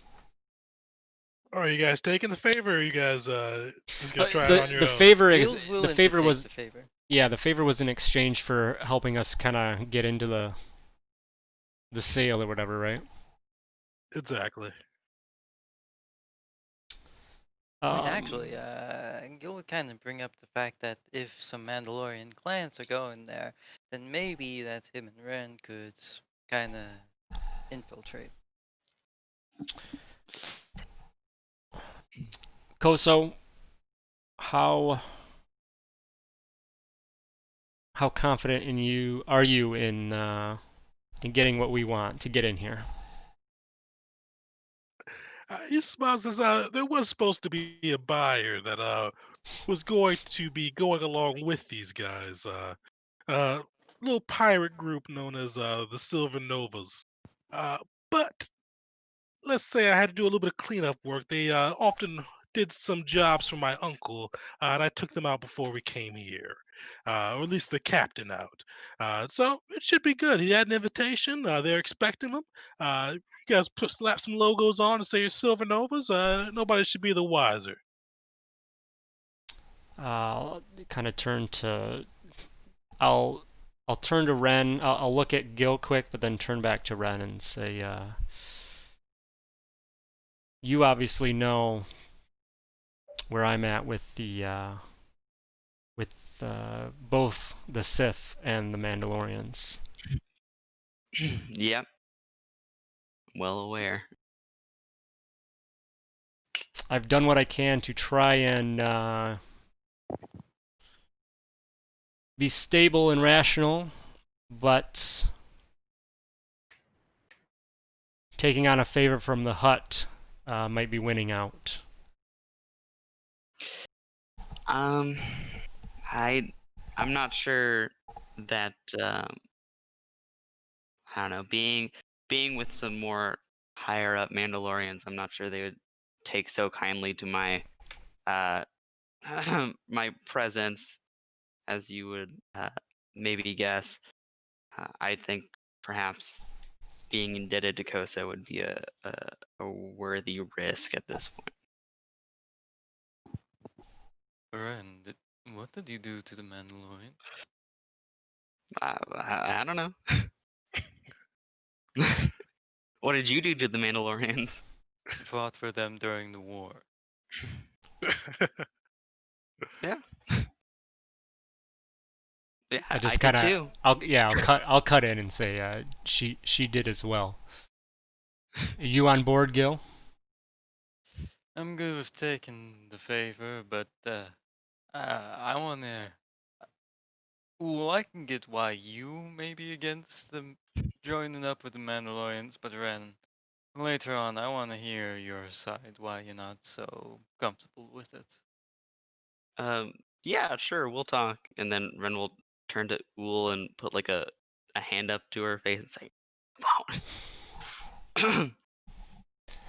Sorry, something in my throat. And then We can get you some blue milk. Clears it up right nice. And then lastly, I'll turn to Ping and say, Mr. Voice of Reason of our group's short lifespan so far, your thoughts? Ping just kind of shrugs and he goes, Hutt's, Mandalorian, Sith, Jedi, they're all after the same thing. Power, just in their own way. This seems the easier way to go than me. Hello. Ew. Hey, I want Hey, to die. welcome. I want to die. it be like that sometimes. Am I too late? Oh no, we're still going. So the party was able to uh, clear out the rest of Keldoa's mansion. They were able to get back towards the hangar. Had a pretty funny run-in with the Twi'lek before that. And get back there with the Hutts. You see that the hangar where the Crimson Ronto is, Koso, has also arrived with his yacht as well as some mercs. And he's just been kind of hashing out a deal with the party for another favor. Do have we had any like breaks or what is it called? Oh, you had a short rest, yeah. Yeah, we had a short rest. Okay. Yeah, I assume we're closing in on a full rest. Yeah. Oh, definitely, yeah. I'd say I think we're all probably on, at least majority rule. But I'll turn back to Koso and say, Koso, do you know what you need now, or are you just saving that for when something comes up? I'm saving it for now. I gotta get everything in line with my uncle's holdings. But as you guys know, the Hutts are Hut's a little bit chaotic. With me taking this is a little bit of a promotion. It's a little early, shall we say? There'll probably be some people that aren't happy with it, and then we may send them your way. I would like that. If you send me any Jedi, I'd be highly appreciative. I had a feeling this would happen. Yeah. Oh, you're back. Hey, Noah. Well, So then stealthy, I just disappeared. Didn't good luck see with you your the transition of power. Ewoks. Good luck with your transition of power, Koso, and we so very much will look forward to calling in that favor. You see him smile and says, "It's a pleasure doing business with you, Jedi. Enjoy the Crimson Ronto." And then he looks over to Easton and say, "Easton, go get them that crate." And he brings out the crate. You see within it, there's a number of kind of some of the insignia for the silver accolades, or not the silver accolades, the silver novas on there. You also see some of their armor, as well as a data pad with the invitation on there from the exchange sector boss. It says, "These are yours. Use them how you see fit. If you can hurt the exchange while you're down there, more the better for us. But I wish you well in your endeavors on our future success together." Uh, as Alrighty. as like we're leaving or whatever, I just go, hey, Koso, one last thing. You don't by have a chance to have a picture of that captain, do you? You see him look at Easton and says, "Easton, go on the ship." And then you see Easton come back then a little later, has the data pad with a picture of the captain. Looks to be a Cathar male, uh, in his kind of mid 30s, with kind of a yellow colored fur. Okay. Okay. Is that going to Looks be a just like problem? Yeah, that's hard to replicate. All right, I'll just say, hey, Easton, it was a pleasure. We'll have to catch up and have a drink sometime, and then say my goodbyes. You see Easton's looking relieved that everything didn't end in a shootout, and he goes, "Yeah, yeah, yeah. We'll catch up again. If you guys are back on, I'm probably going to be on the Smuggler's Moon. If you guys come back to Narshada and Hutt, look me up. I'll buy you all a drink." Yep. So Ping would just nod. Sounds good. Thank you kindly. So you see Easton, Koso, and the retinue roll out. You see probably about 10 mercenaries pop out of the ship and go along with them as they go to secure Koso's new holdings. But then you guys are left with the Crimson Ronto. Heck yeah. Uh, Nice. New ship. New ship, who let me dis? roll these before I forget about them, because see, so we'll just do them down the order of the powers. Ooh, I think somebody may have failed. Oh, gosh. Likely me. Where's my power thread? I I did have a pop lot. hours in the encounter that I was last in. I've done Oh, like none. you guys succeed just barely. If Gil had one more point, you all would have failed Oh, I'm that. glad I had Force Oh Body up. my gosh. So, yeah, luckily, so you're able to get aboard the ship, get everything prepped for takeoff, as well as get on a long rest without any threats popping up or starting to hunt you. Nice. So it is a 3-day journey to Kessel.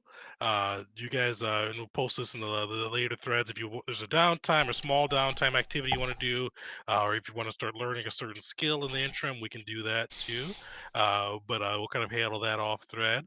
But you guys do have 3 days. So if there's anything you guys want to do on the ship or any RP you want to have before we kind of move to Kessel, feel free to do that. Are we doing are we gonna kind of assume roles on the starship, kind of like Uh, deployments or whatever?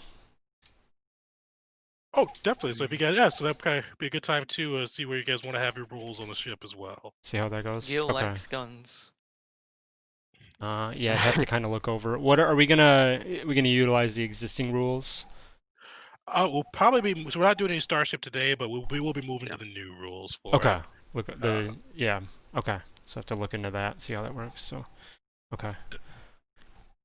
Uh, I'll post that on the thread a little later today too, just so you guys can get a look at the new stuff. I don't think they posted it anywhere yet, so she'll check that out. But yeah, they'll be using those. I think there's the same positions. I can't remember if there is a new position, but yeah, there's some updates coming to that. Cool. Cool. What So is? we are traveling on our way to Kessel. Yep. So you guys are Yeah. traveling to Castle. I'll You be right guys have back. 3 days, so you're able to get some good rest in, and I think that'll take. Yeah, so that'll take you guys down on all of your power uses too. Woo! So you get a clear slate on that side. Nice. Get some good rest in there as well. Would we are we making any stops along the way? Do we need to like refuel or do anything? We have to So stop at like ports and stuff. no, so Easton topped you guys off with fuel. You were especially because Castle's. Let me bring up the little galaxy map too. I didn't delete that. I did not delete that. Sweet. Castle's not far away at all. So you guys, once that comes into focus, so you guys are where that first yellow mark is over here for now, Hutta. Why is it not pinging for me? And then you're basically just heading to Narshada, or not to Narshada, you're heading to Kessel, which is just pretty quick hyperspace lanes all the way through. You gotta Just a catch hop, that skip, and main. a jump right over. Yeah, which is pretty quick journey. It just takes about 3 days of hyperspace travel. Okay. Okay. Is there? So we're gonna be mostly on the ship for that time period. Or it would be completely on the ship for that time period for those three Okay. days. And we Uh, were I search for going to salvage. Hey, we don't need this, right, guys? I think I could use this for my lightsaber, right?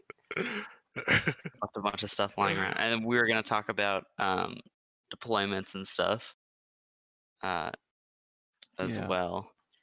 I got high perception and stealth. I got intelligence. I'm pretty sure you're the pilot. I'll say right here, you're the pilot for sure. Probably, yeah. If You're by far the smartest one. I got big brain. could probably Who wants to if operate there's the nothing significant that's going to happen during the any of this RP for during the flight, just kind of do that offline, including Sounds the good. deployments. Oh yeah, because you guys aren't doing anything, so we can solve that later. I'll post some Just of kind those of new as rules. a whatever kind of Is flashback. there any like RP stuff that you guys would like to do? Like any conversations that we can have, or Actually, yeah. So on the way, I would bring up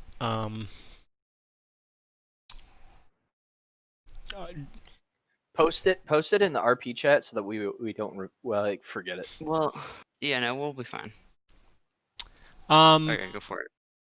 yeah, no, because this would be something that I might affect what we do coming into this. So whether we're all together or whatever, definitely, pulling Ren aside and just say that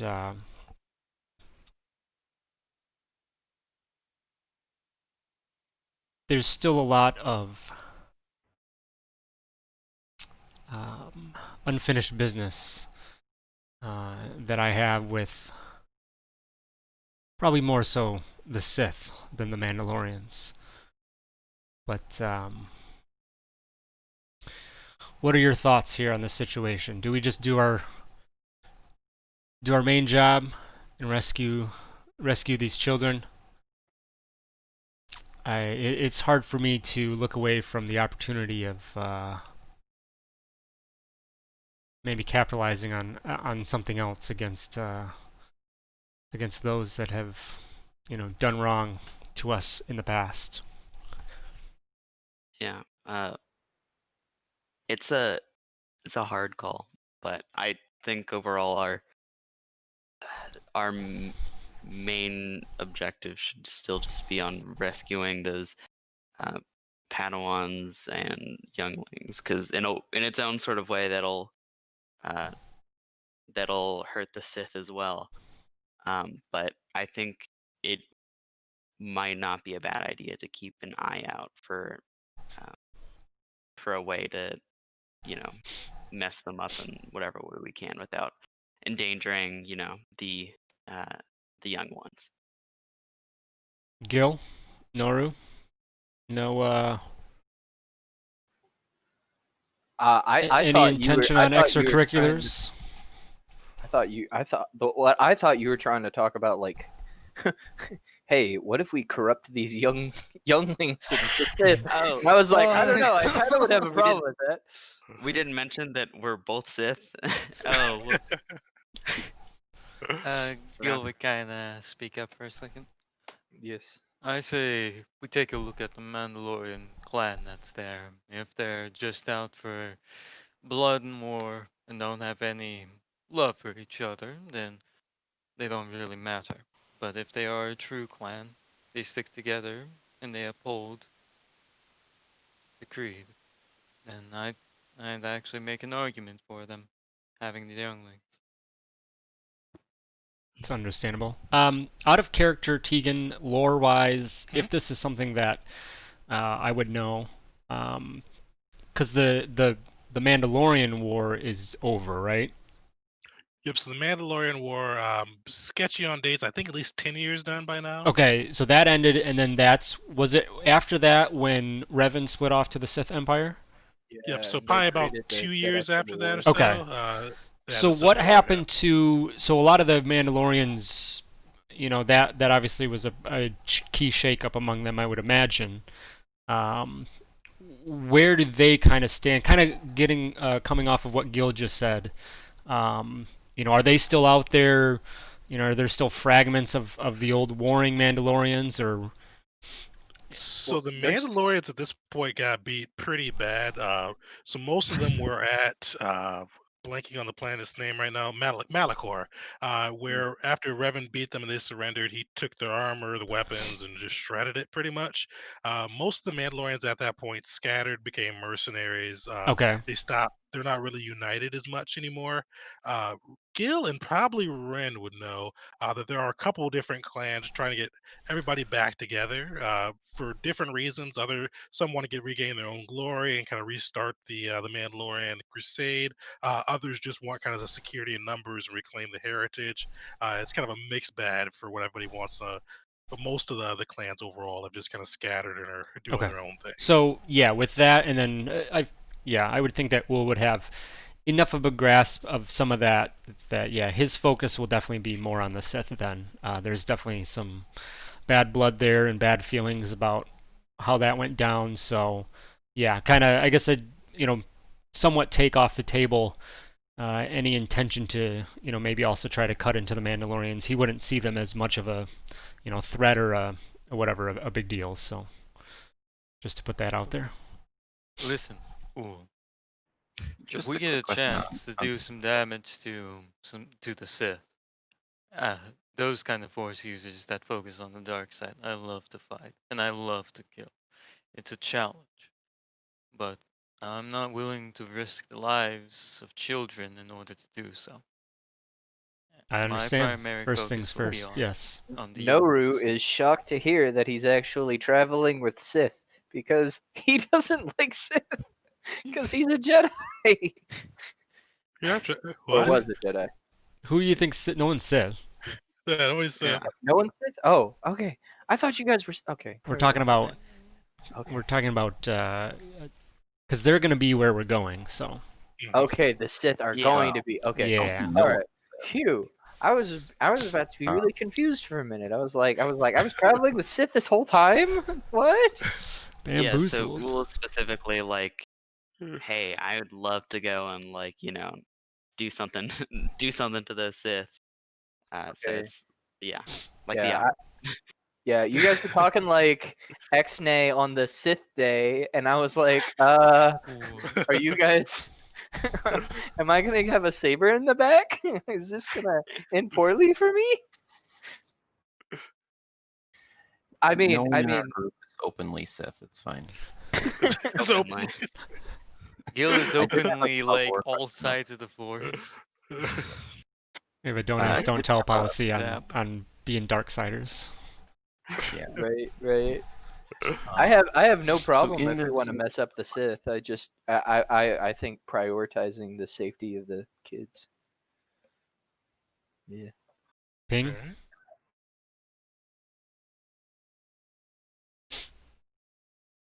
Yeah, so quick question in this timeline, and I asked this because I would assume if it's true, Gil and Ren would know. But is the Mask of Mandalore like a unifying symbol, and is it currently missing? Oh, so it is missing. So it hasn't been since Revan killed Mandalore the Ultimate, I believe, or Yep. I'm like Mandalore the something. It's been missing since then. All right, cool. Indomitable, maybe. That sounds right. That sounds. uh, so yeah, he basically he killed Mandalore, probably the Indomitable over Malachor. Actually, no, it is Malachor the Ultimate. Mandalore the Ultimate. So he killed him over Malachor. Took the mask, and it hasn't been seen since.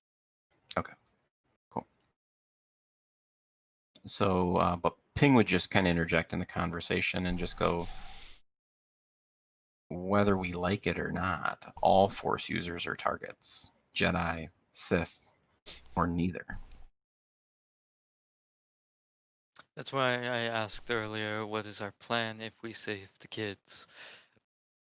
When we can't take a whole load of younglings with us, maybe one if we wanted to like train someone, but we can't take an entire like gaggle, a group of children with us on our adventure. It's So you why I can want to scout out whether these Mandalorians are either bloodthirsty warmongers or true Mandalorians. If they're true, that could be a good home for them. Truly. If they're bloodthirsty, then we still have the problem of what are we going to do with these children? If we leave them somewhere, they'll just be hunted down again. If we let them be given to the Sith, we all know what happens to the Sith. give them to the Jedi. Bam. I have a question. So it's been like a long time since I've been with the Jedi. But would I know of any local planets or systems that would have like a Jedi like enclave or a Jedi foothold where we could maybe, because like obviously we're not going to be going from Kessel to Coruscant with like 3 dozen children, but maybe if we were to shuttle them over a system or two, we might be able to you know reduce the chance of one having a horrible accident with a bunch of children, or two actually having to make this a extremely long trip. Unfortunately, that you don't know of any Jedi enclaves. The last big one was on, which is actually where these kids came from, was on Kifar, and they it was a big meeting of the Jedi where they're hoping to kind of plot out the future for the Order, but some type of cataclysm happened, and everyone there hasn't been seen or heard from since. We Hmm. Guess have we're to keep road in tripping mind then. we also have to keep in mind people know about this. People know about this sale, this auction, and they're going to show these kids off. They're going to show off they have force powers, be they light or dark. Probably light with everything considered, but the Hutts know about them. Clearly, some pirates knew about them. The Mandos, the Sith. So whatever's been looking for everyone, and especially if there's going to be a bunch of Force users there, we need to be on our guard. We need a plan of escape, and we need to know where we're going. We Ren, do you what are your thoughts on Gil's suggestion, his former suggestion about if these other fellow Mandalorians may be a potential place for them? Well, the problem is they are younglings, and I don't know how they would feel about getting a bunch of young Jedi, basically, with the Yeah. wound still open. Yeah, I guess if they're there for, yeah, I don't know. I wouldn't expect them to be there, kind of out of character. I wouldn't expect them to be there, to go purchase, get slaves and they're, fostering, but you never know. Yeah, I mean, I my preference would be to um, turn them to the Jedi, but I am not sure how we would go about doing that right now, Maybe, unless we would just want to go to Coruscant long trip. do we have any contacts that would be able to, that might know of any? Like, I So, know Koso so probably doesn't. Ping just kind of shakes his head and says, "No, you don't understand. The Jedi are dead. The Sith are dead. We're it. The Force brought us together in this galaxy. We're it." And I was like, "The younglings, we're the only ones left who can teach them." Mm, he is maybe. absolutely correct. That's why we need to know what we're going to do. We Mm, can't fly into this blind. Perhaps then we can leave them somewhere possibly isolated, or We're gonna need a bigger ship. we are gonna need a big. Noru, give me a wisdom save. See if wisdom or intelligence, and see if you can remember any contacts that may help. Well, I mean Ooh. that's okay. We're up to 9. Okay. Noru, you 9? just We're up to 9. 9. 9 nat Yeah. ones this entire game. Oh, you missed it, man. I think we need 2 more from Tegan, and now it'll be 7 more nat ones. 7 nat ones in one Hold go. on. Of us just net wanting, or No, Everyone. but yeah, That's been everything. 3 or 4 in a row. Yeah, to start off the combat. To start off. And I think I had 2 nat ones just on initiative. Just on. No. Yep, 3 Yeah, in I a remember that. row, 2 on initiative. uh, everybody, give me a wisdom or intelligence save your choice after Noro mentioned contacts. Wisdom or intelligence? Just check or save. Either or. I don't think it matters for me. So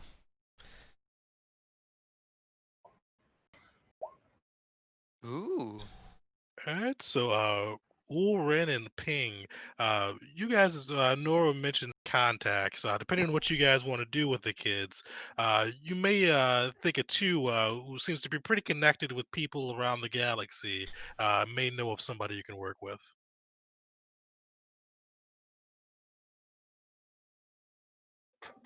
oh and yeah, our that was the buddy. merchant. Um, Oh yeah, the Is other it- guy at the yeah, that we met at this before we left. oh, where's he at? Rin. Or no, Atu. He's a Rin. Yeah.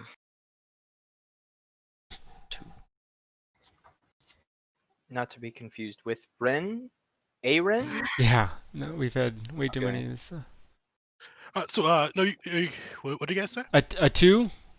Two, yeah. Yeah. Okay. He's the guy that was working with Gil's fallen brother to find some of the Jedi artifacts. He's also the one that hooked you up with some of those different enhancements for your Yeah. weapons. The Yeah. smuggler guy. hmm And he was going off to, where was he going? Was he going to Merkur? He was going off near Dathomir. That's right. Okay. Because we could have went that way, but okay. Yeah. So yeah, I'll probably at the same time that Ren and Ping have the revelations. Yeah, perhaps our recent acquaintance Atu can be of some help there with this situation. The guy Gato was working with. Yeah. That's still quite a trip, having to go all the way from. I'm just saying, there's likely spice It's only 30 hidden in feet. this ship, somewhere else and I to be. don't want kids getting into the spice in this ship. What happened to Annie? Oh no, he's bleeding his eyes out. Oh no. Well, perhaps first things first. Yeah, get down there and see what we can find out, and one step at a time. You think so? I like that. Perfect. So yeah, you guys are able to spend your 3 days in peace, getting some much needed recuperating from those last two fights, and then you do approach Kessel. So Kessel, for those of you, it's basically just like kind of a large, almost asteroidy type rock. It does have it's kind of a slight atmosphere, but it does in certain areas that you would need a rebreather. But you are heading to the capital city, which is completely enclosed in a dome. You get hailed by the system as you guys walk, kind of fly the ship in from hyperspace, and you hear kind of a gruff voice on the other side say, uh, "State your business and where are you coming from?" This is as we fly in. As you said. guys fly into the system, it's like the kind of traffic control are pinging you. We gotta get the whatever the details are for the captain. Who left the customs papers? Come on, guys. Yeah. So this is this is the Silver Novas coming down for.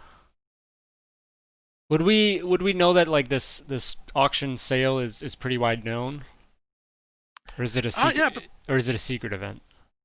based off what Koso told you, pretty well known depending on the circle. So everybody on Kessel probably is pretty familiar with it. Outside of Kessel, you probably have to run in a more seedy circle to know about it. I'll just say Silver Nova's coming down for an acquisition.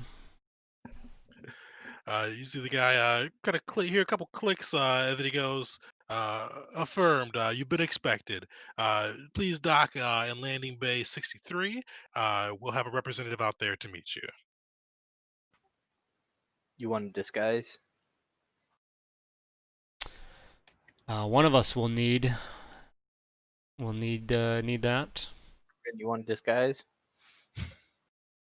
We have some of the Silver Nova's armors, but I'm not taking off my Mandalorian. Not sure if you could call this Beskar anymore. More like wet tissue paper. Maybe I can just like slather some colors on it. I don't know. I'm not sure we're gonna look like Cathar. I can try my Let me tell best. you. I am literally a dog person with 4 arms. I'm not going to look like a cat. I give Ping a heavy out of character nudge when he talks about looking like Cathar.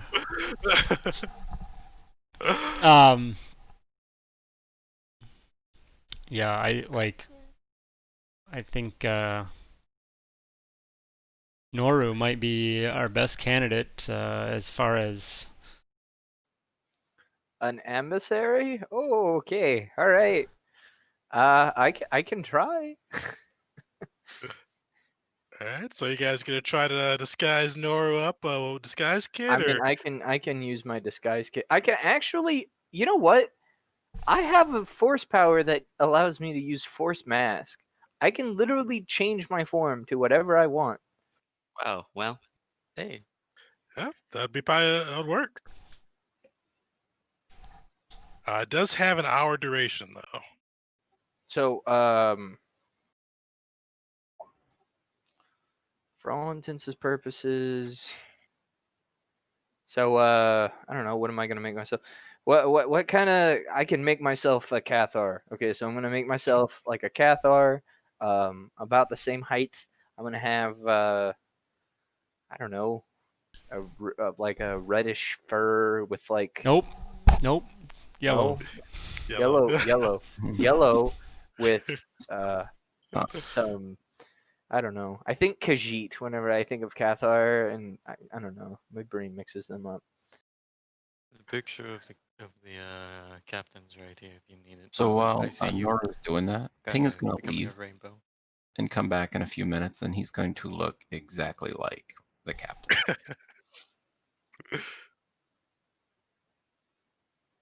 whoa! I thought he was dead. No, wait, Noru, did you? Powers in the Force that none of you understand. Let's just get this show on the road. Oh, I didn't do that. I would like to say that I did, but I did not do that. Yeah, so Ping comes out looking just like the captain. I can't remember if I made up a name for or gave you guys a name for the captain yet, but we'll call him Arturo. He's Captain Arturo of the Silver Novas. Alrighty. Yeah, you can, and like, so I'm testing out my voice. I'm like, like trying to sound like a cat, just doing some vocal warm ups in the background. Khajiit has coin if you have wares. Perfect. Anybody else? Are you guys probably put on some of the insignia, but are you guys changing your armor out for any of theirs? Nice thing is, what's his name gave you guys a pretty good assortment too. So he's got light, medium, and heavy armor. in case you want to throw something on with a Silver Nova insignia. Would I be able to wear it over my Duraflex armor? Probably not over your Duraflex armor. You can Hmm. just throw on one of the insignias if you want to keep on your Mando armor. Yeah, Gil just paps he paps a like sticker on the back of his breastplate.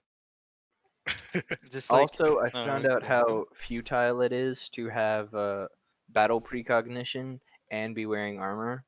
And I was just like, why? Why did I do this? Oh yeah, you can't have both. Yeah, you can. Yeah.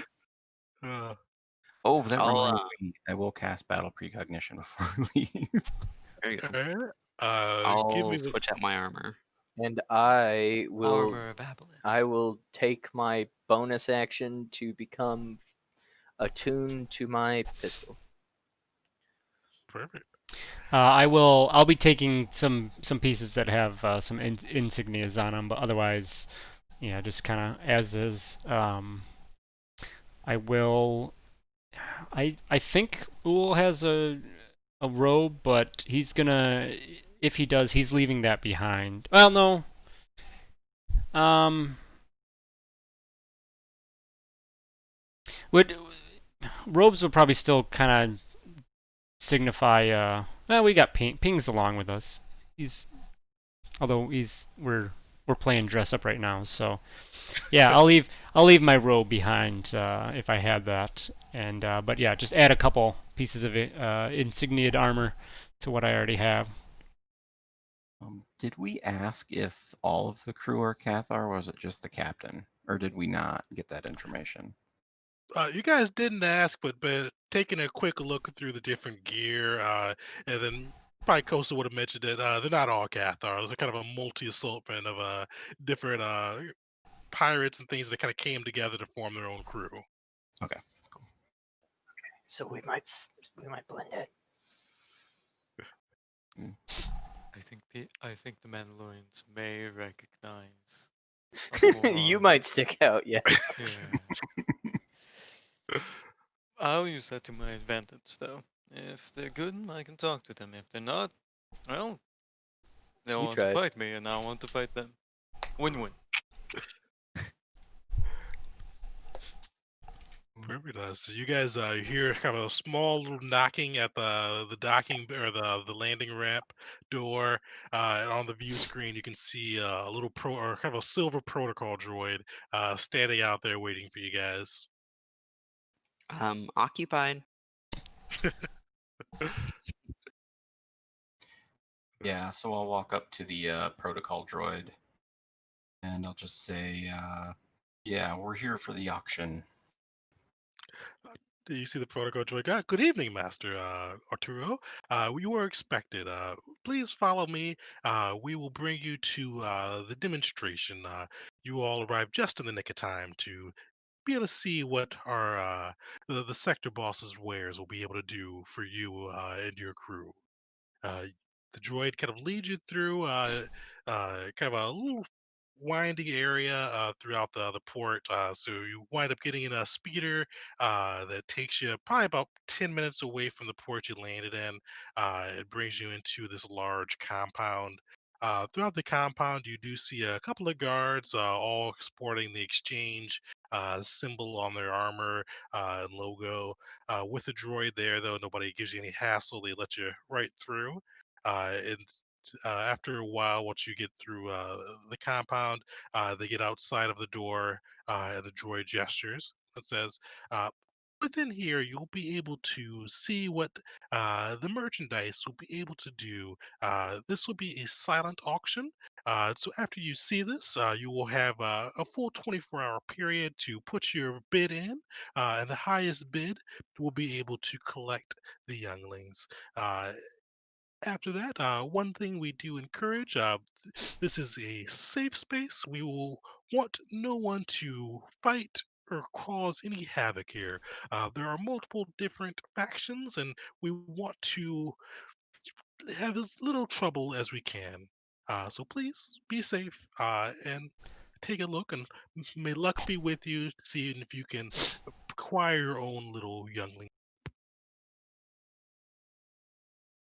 And I just say, thank you, droid, and then I just wave him away.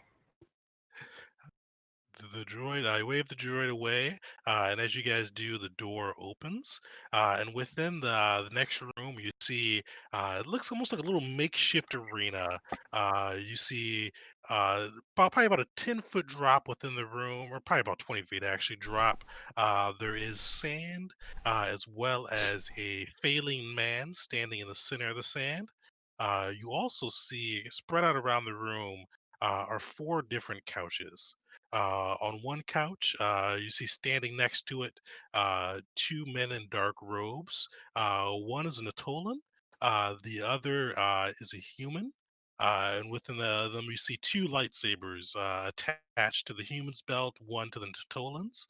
Uh, his hood is up, so you can't get a good look at him to recognize him, but you see him kind of standing there, glowering down at the pit. On the far side, you see two Mandalorians, one with gold and green armor.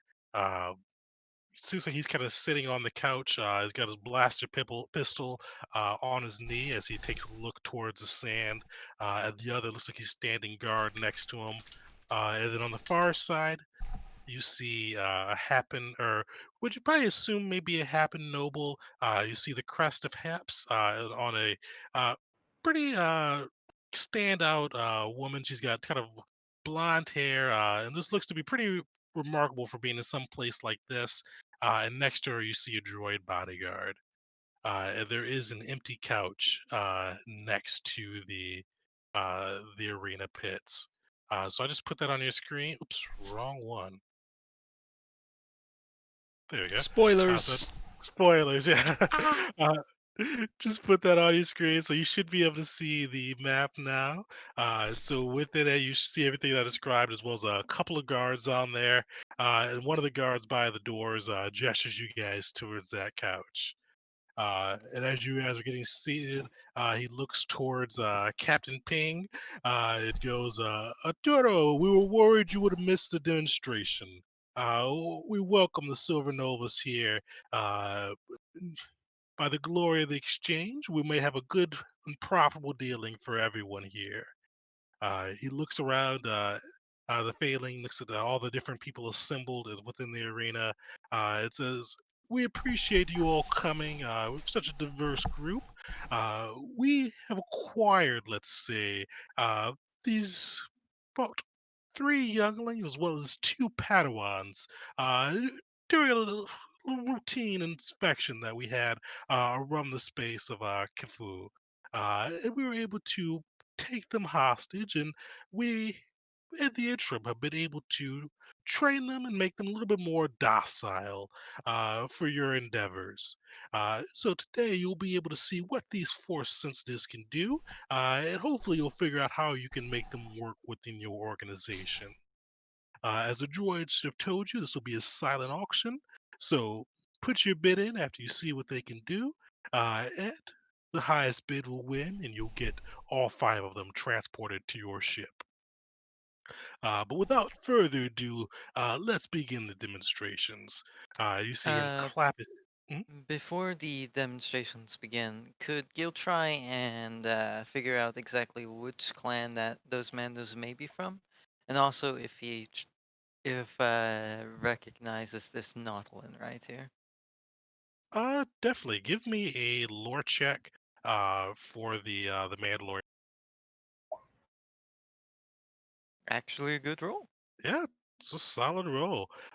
So you actually do recognize this armor.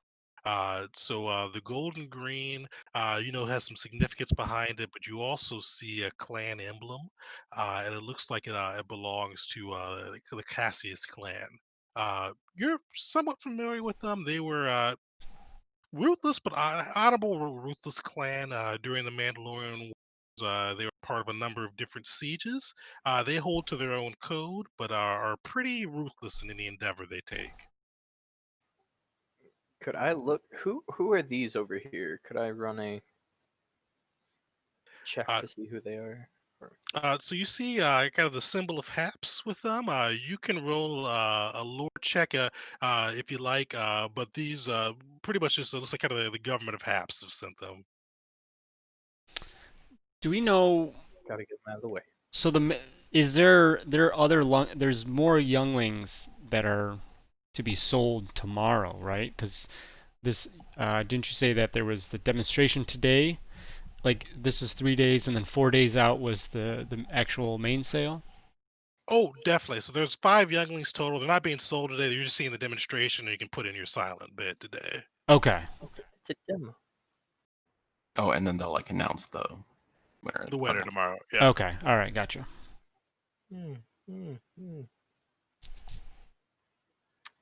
Perfect. So as you see, the guy kind of initiates his little jetpack and pops out of the arena. And after a while, you see 2 grates open up. And as you open up, everybody give me a perception check. If I get a bad roll on this, I'll be amazed. Sad lad. Let's go. Look at that. You called Look it. at that. You called it. So, Ren, you as the grates open, one of them you don't really hear much coming out of, and after a while you see a beast emerge from that, similar to the one you guys fought within the Smuggler's Run. But from the arena or the side where the little human Padawan comes out of, you hear a weird humming noise. It's too far away for you to really make it out, but it just kind of has a weird tone. And as the Padawan comes up, you see he has a little bit of a glassy-eyed expression on his face and doesn't really look to be having complete possessions of his faculties. And you see that both of these things as well have a little shock collar on them, so similar to the ones you guys have acquired from Keldoa's estate. Okay, I'll whisper that down the line here, I guess. So by the time it gets to me, is this a bad? We're gonna do a telephone here. Yeah. Ren Sorry, I is just Ren can't is read it. shocked that they how many dollars they want.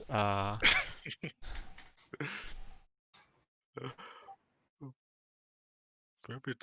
So as you see it kind of them climb out of the lifts lift them out of the sand, you see kind of a young human, probably 16, 17 at the oldest. See him kind of emerge through the Phalanx, who's kind of acting as the announcer, uh, throws a lightsaber into the arena, and he looks back to the rest of you guys and says, "Today you will see the power of the Jedi. This is a little beast we've acquired from Merc. It will see, you'll see how this Padawan is able to effortlessly dispatch him. Uh, See the true power that you can bring into your organization for the right price." So as you guys see that go, you see the Jedi kind of scramble and pick up the lightsaber. And I'm actually going to throw in a quick initiative for them. I'm just waiting for it to be like, watch as he easily defeats this beast. Rolls ones the whole time. Watch It- how it this may just beast happen. easily defeats this boy. The beast is now on sale here. No, there's Oh, it starts. Like- Listen, we two are. more nat ones from you, and it would be so. All right, so you see the beast kind of start lunging through the Jedi as he picks up the lightsaber. You see him look up towards the Phalanx, still glassy-eyed. You see the Phalanx clap his hands and yell, "Fight!" And then the Vorts rushes out, beating the Jedi off the go, and is going to lash out with its tail. Which will hit. Okay. So you see it lash out with its tail, and you see the Jedi takes a pretty decent blow on that side.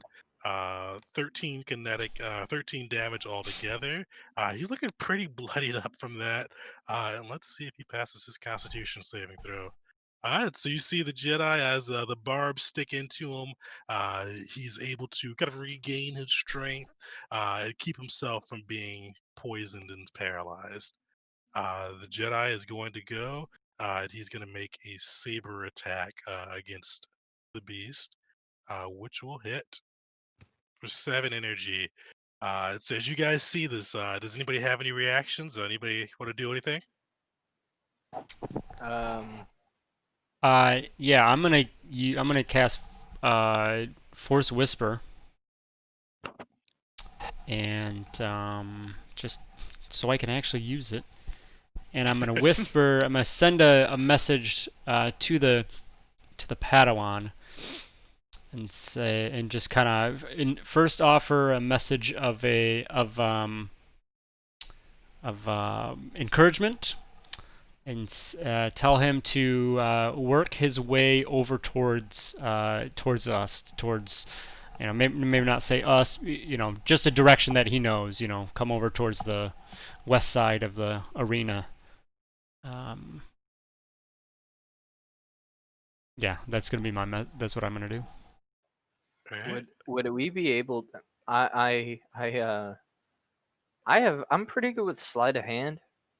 Would I be able to use like force push to kind of like, while the beast is attacking, use force push to kind of like manipulate him while he's like trying to go down for a hit? Maybe I don't like push him, but I might be able to like, make his arm like, go off course, or knock it off of trajectory. We'll say sure. We'll do that. But both of you guys, if you're gonna do that, Noro, give me a force check, but also give me a force check with advantage. Gil is not doing it yet, but he's preparing shock for the beast. Oh, we're going that way. Okay. Alright, sweet. So, perfect. That works out for both of you guys. Yeah. So, you are that message to the Padawan. You see, he kind of briefly, kind of glassy-eyed, looks left to you guys, or looks towards the direction of you guys, but then looks back to the beast. And then with that, sweet. So, again, give me a sleight of hand too, Nora. Or not sleight of hand. Give me what's your force DC? My force DC, Mhm. 13. 13. All right.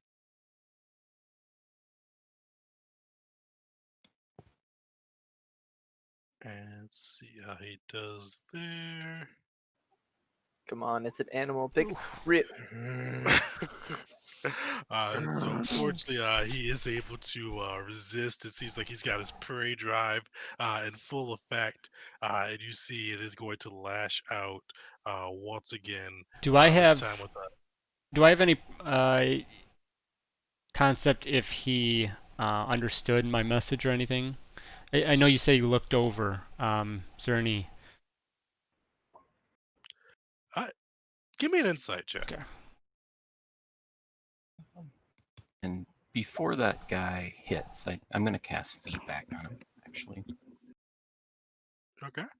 Same thing. Give me a force check. I like how we're We're all playing just using the through him. force. Playing But through him.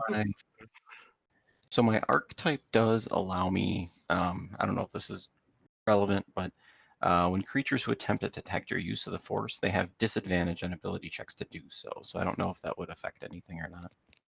That will. So you're gonna have a little easier of a DC for it. So, all right, so here's a force check. No. Oh, Okay, Do we with have the any disadvantage. inspirations in the party? Yeah, dude. Let me Oh, check. no. Did you add the tokens Actually, yet, Tegan? I have not added the tokens, To add and those in. let's see if you guys had even before. Either way, actually, I'll give you guys two inspiration for something RP earlier for today. So you guys do have 2 in your pool right now. he's one. Yeah, I think you gotta. Yeah. Okay. There A we little go. better, yeah. Fortunately, with you having advantage or people having disadvantage on those checks, you have a little bit of a lower DC than everybody else being. You are able to unleash that without anybody taking notice. And let me see if they pass. Oh, these guys are stupid. Yeah, they You did better say than I that. expected. 16 DC. So they failed. They failed. They had a -4. Oh wow. Oh Yeah. man, dice are not going my direction. You see that, and it looks like it's a little sluggish as it goes up for the next bite, and we'll roll that with disadvantage.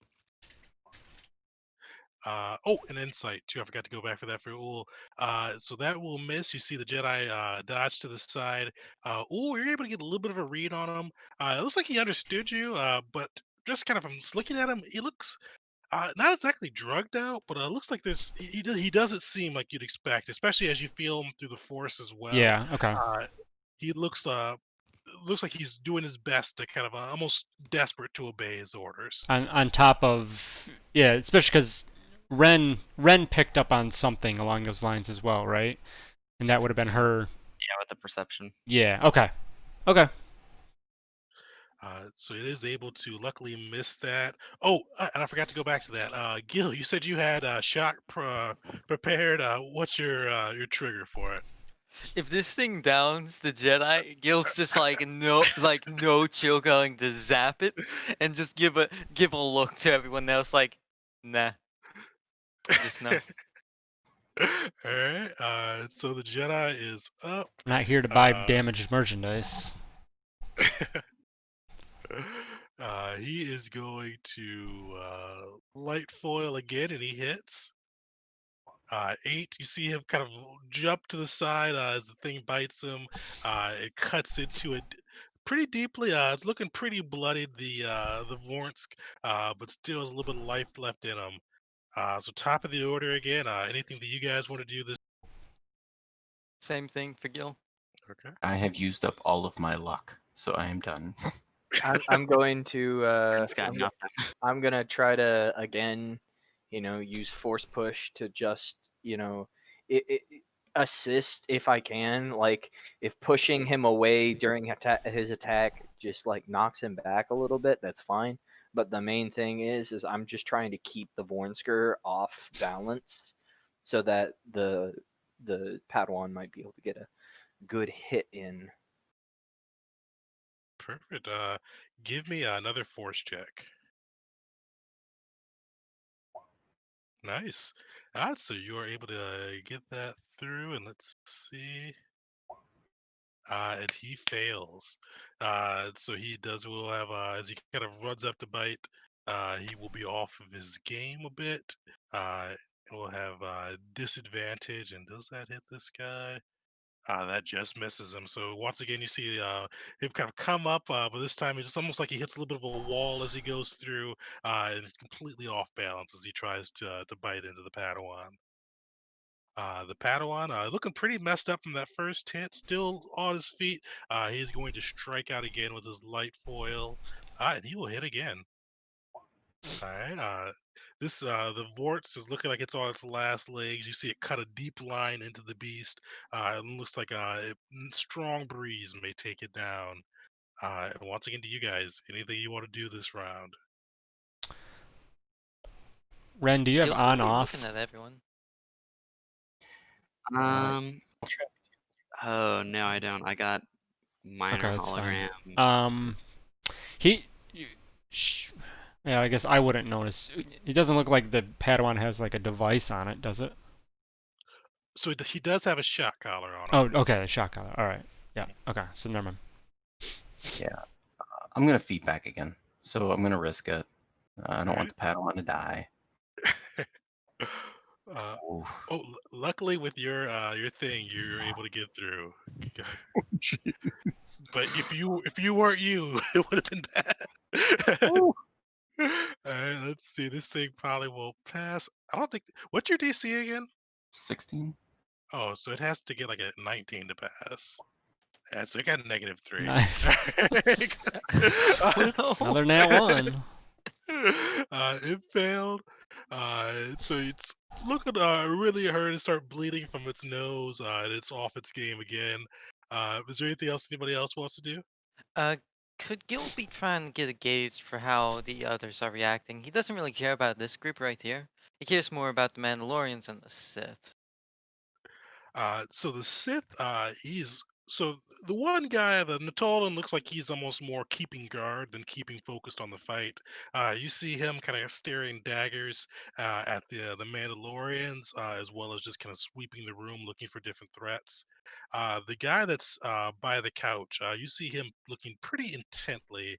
His hood's still up, so you're not able to get a good read of his face, but he does look to be watching the fight. The Mando on the other side, you can't see him. He's got his helmet on, but you've seen him over through the course of the fight clap and cheer a little bit. Looks like he's getting into it.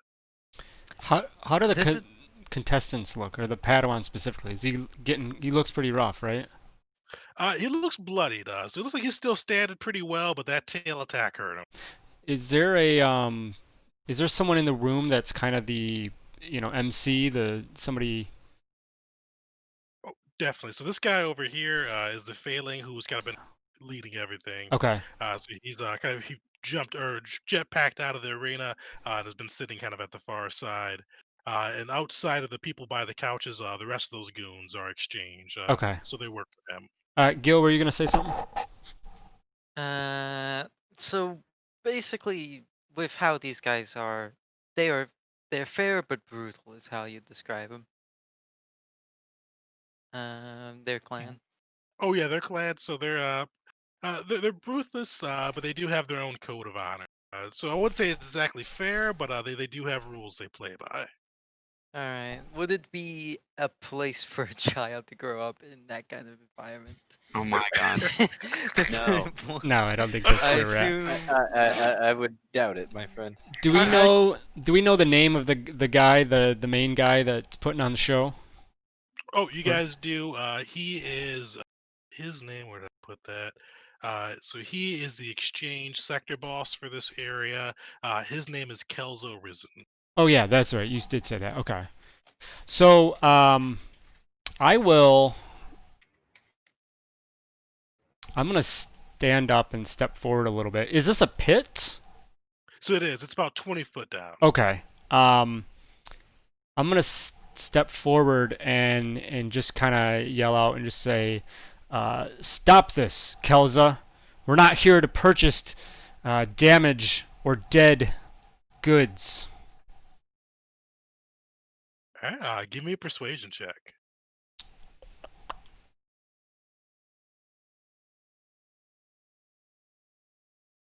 You know what I just realized? Yeah. With Force Mask, I could disguise myself as the guy. And if wait. we could literally try to like walk in and walk out with them if we wanted to. As Kelso Risen. As Kelzo Risen. Yeah. It is a possibility. It would be difficult, but you know. Yeah. So you see Kelzo looks around and says, if you don't want the demonstration to continue, and he looks around to the rest, and you see the Sith takes his hood off. You see kind of probably about 30, 40s human male. You see kind of a large scar across his face. Uh, and you will actually recognize him. You may not know him, but you would recognize his look. Is this Vesinen or? Oh, this isn't Vessinen, but Okay. he does work for him. Okay. His name, you'd know him before. His name is Ardo, and he is actually a former apprentice of Kyoto Ki, I believe. I may have butchered that pronunciation. So your former master. Alrighty. So and you see as he pulls off his hood, he says, uh, "The pirates speak true. We don't really need them damaging. The youngling has proved his superiority over the beast. Save them for later. It, you've done enough." The Mandos don't say anything, but you could tell the boss looks a little displeased just by his body language that the fight got cut off short. You see Kells go, all right, well, the will of the people, we will proclaim the Jedi the winner, and you've seen their magnificent skills, so don't be cheap when putting these bids in, or you will lose out to the others. Uh, so, as you all were escorted by a droid, that droid will be waiting outside for you to put your bid in. Just tell the droid what your maximum, your current bid as well as your maximum amount will be, and we will let you all know tomorrow who the winner will be. Is there any questions for any of our noble guests? Are we bidding on? I guess this can be in character. We are bidding on all the available younglings. Yes, the Padawans. He smiles and says, "Yes, you will. Your bid will be for all five of them. Two that are pretty well trained. The three that may need a little of additional training. But one thing I can assure you is, the exchange has found a pretty strong method for breaking, or let's say molding people's spirits. These things won't be much trouble for you that you shouldn't be able to handle. They've been pretty obedient since we've done what's necessary." Uh, No, well, Noru's gonna. Oh, go ahead. as my reasoning for stopping this display, we're not here to purchase damaged goods. I hope that whatever you've done to them doesn't limit their effectiveness once purchased. You see him smile and says, "It won't limit effectiveness. You may need to find them. Uh, well, how familiar are you with the species known as Talanda tittle?" DM? All right, give me a lore check, everybody, and see if you guys are familiar with them.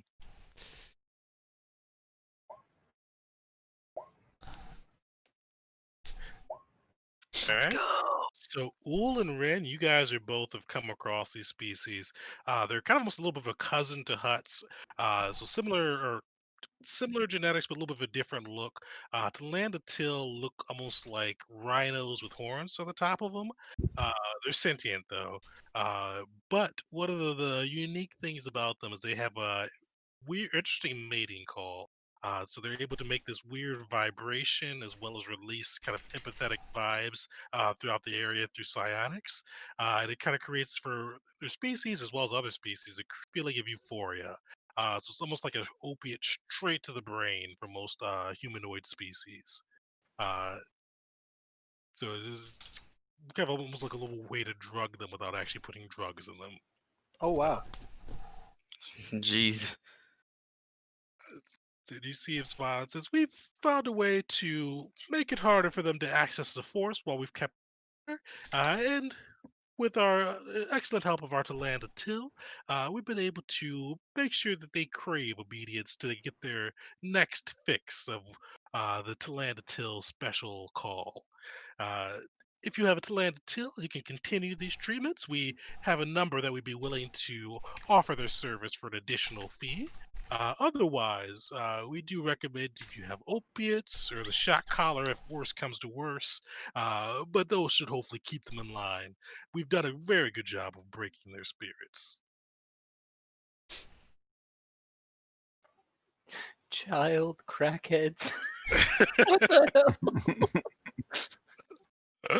uh, So, you, This is hell? just the plot to Taken, by the way.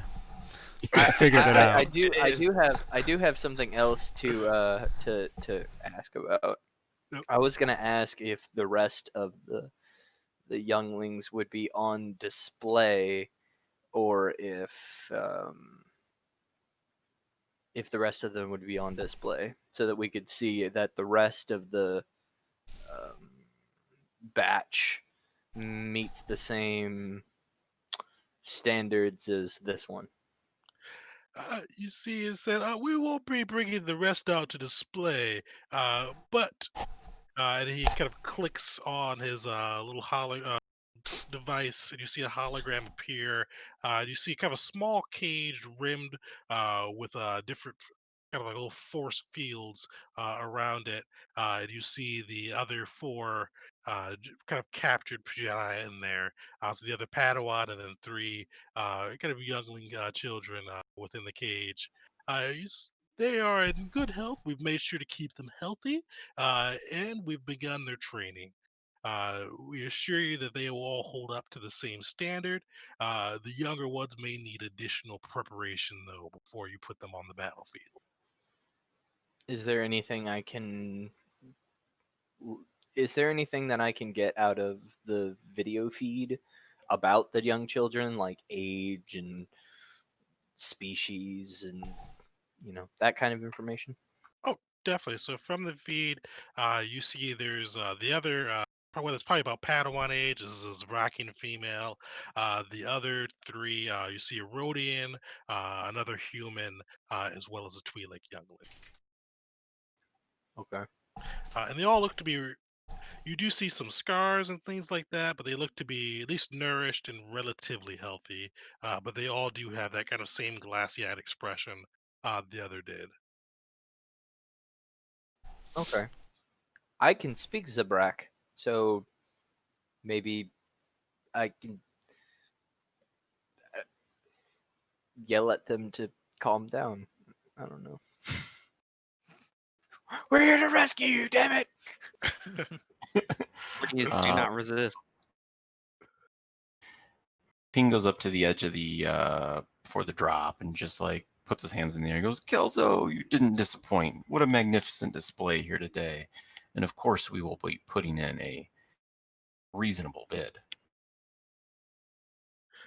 You see Kelso smiles and looks to the rest. Are you going to let the pirate captain beat you out? Uh, you also, I'm not sure who would be looking at it, but if anybody that's looking at the Sith, especially after he removed his cloak or removed his hood, he looks pissed. Like he looks, especially the whole thing about the drugging and all that, you could see his eyes blaze yellow. But it doesn't look like he's made any aggressive movements, but he just looks furious. That's Yeah, that's Could fair. we identify why he's angry? Wool's definitely, especially after, uh, potentially recognizing him.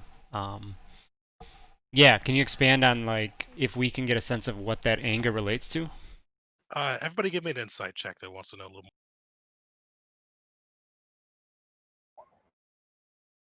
Oh, come on. Oof. So Noru, you are able to pick up on it. You not exactly what's pissing him off, but you can kind of put it together by context. It seemed like the fight itself didn't make him angry, but every time that Kelzo mentioned how those Jedi or the younglings are being controlled, the drugging and all of that, you can feel like the dark side of the force pulse within him. You kind of just feel his rage and building and building. And you're also able to feel, it looks to he's able to keep himself in control. He's not going to lash out, but he is pissed. Interesting. So We Ping mu- is gonna be stupid. Oh, Ping is going to keep walking this direction, and I'm purposely going to goad the Sith. And I'll be like, Sith, I didn't know that you still survived. I'm surprised that the exchange doesn't have you on a leash either. You see, like the Padawan, or not the Padawan, but you see the Natola next to him, like almost leaps forward and grabs his saber, and you see like the other Sith just make a hand gesture as the Natolan leaps forward with the saber ignite, and you see that Natolan slam into the ground.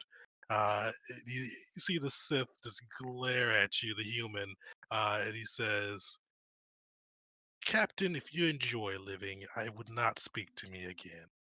Today has been long enough, and I do not feel like dealing with you scum. But if death is your wish, keep talking. I'd be happy to show my sabers some fun today. So can you expand a little bit on how do we know each other, or is it just So I will leave that up to you. So you would know of him at least, know what he looks like. He's your master's apprentice before you. So before he's a me? little older than you. Okay. So he trained under Kyoto before. You guys may have interacted as well. It doesn't look like he's recognized you. Yeah. It seems like he's really just not looking for you. But he fights in a similar style to your master. You see two sabers attached on both sides of his hips. And before he defected as well with Revan and the rest of the others who fought the Mandalorian War along with your master, became Sith and became part of Revan's army. It looks like he's serving Darth Bessanon now after Revan has been defeated. Before what you knew about him, he used to be pretty reasonable guy, a little hot-tempered, but he was one of the people that always looked to play the long game. Okay. I'm just gonna like, try to get Ping's ear and just be like, he seems to be getting really upset about how the way the Padawans are being handled. Perhaps while he may not be the most altruistic, perhaps there's some heartstrings being pulled there, and maybe we can play that to our advantage.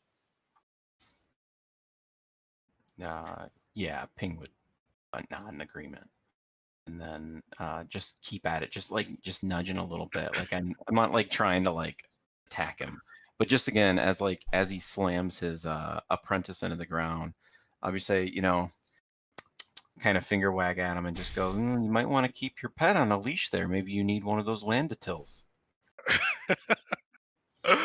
So you see his eyes blaze. Let me give me give me a charisma check. Just a charisma, straight charisma check. All right. Let's see what his insight is. Doesn't have much of that. So let's see how that plays. Come on.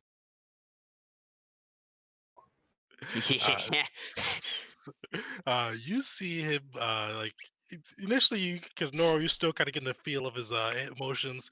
You kind of felt the wall kind of keeping him contained, and now you just feel rage pouring off of him. And he grabs both of his sabers off of his belt and says, "If you have never killed a pirate captain before, your head will make a magnificent trophy." And he ignites his two blades. I'm gonna just slyly, just slide out my holdout and just kind of keep it in the back of my palm, just ready to go, but not quite ready to display. Just just hanging there, just in case. Yeah. You And so Ping at this time would just kind of laugh and turn around, sit back on the couch, and go, "Remember now, no violence while we're in the chamber." And as you run up, you see Kelzer jump up and says, he speaks truly. Even though Captain, you could be a little bit more friendly. Uh, there will be no violence here. I'd hate to have to unleash the rest of my guards, or to give the other parties a better deal on the younglings. Uh, You see the Sith, he still got his sabers ignite, and he actually chops the couch in half and then walks out. He has a little Kylo temper tantrum and walks out of the base. I'm gonna be honest, I found that completely hilarious. I muted my helmet. I was laughing the entire time. That man, he looks up at the thing. Man, you have a death wish, but you're great, man. You're great.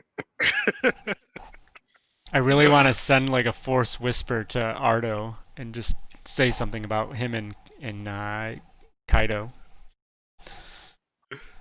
but I won't.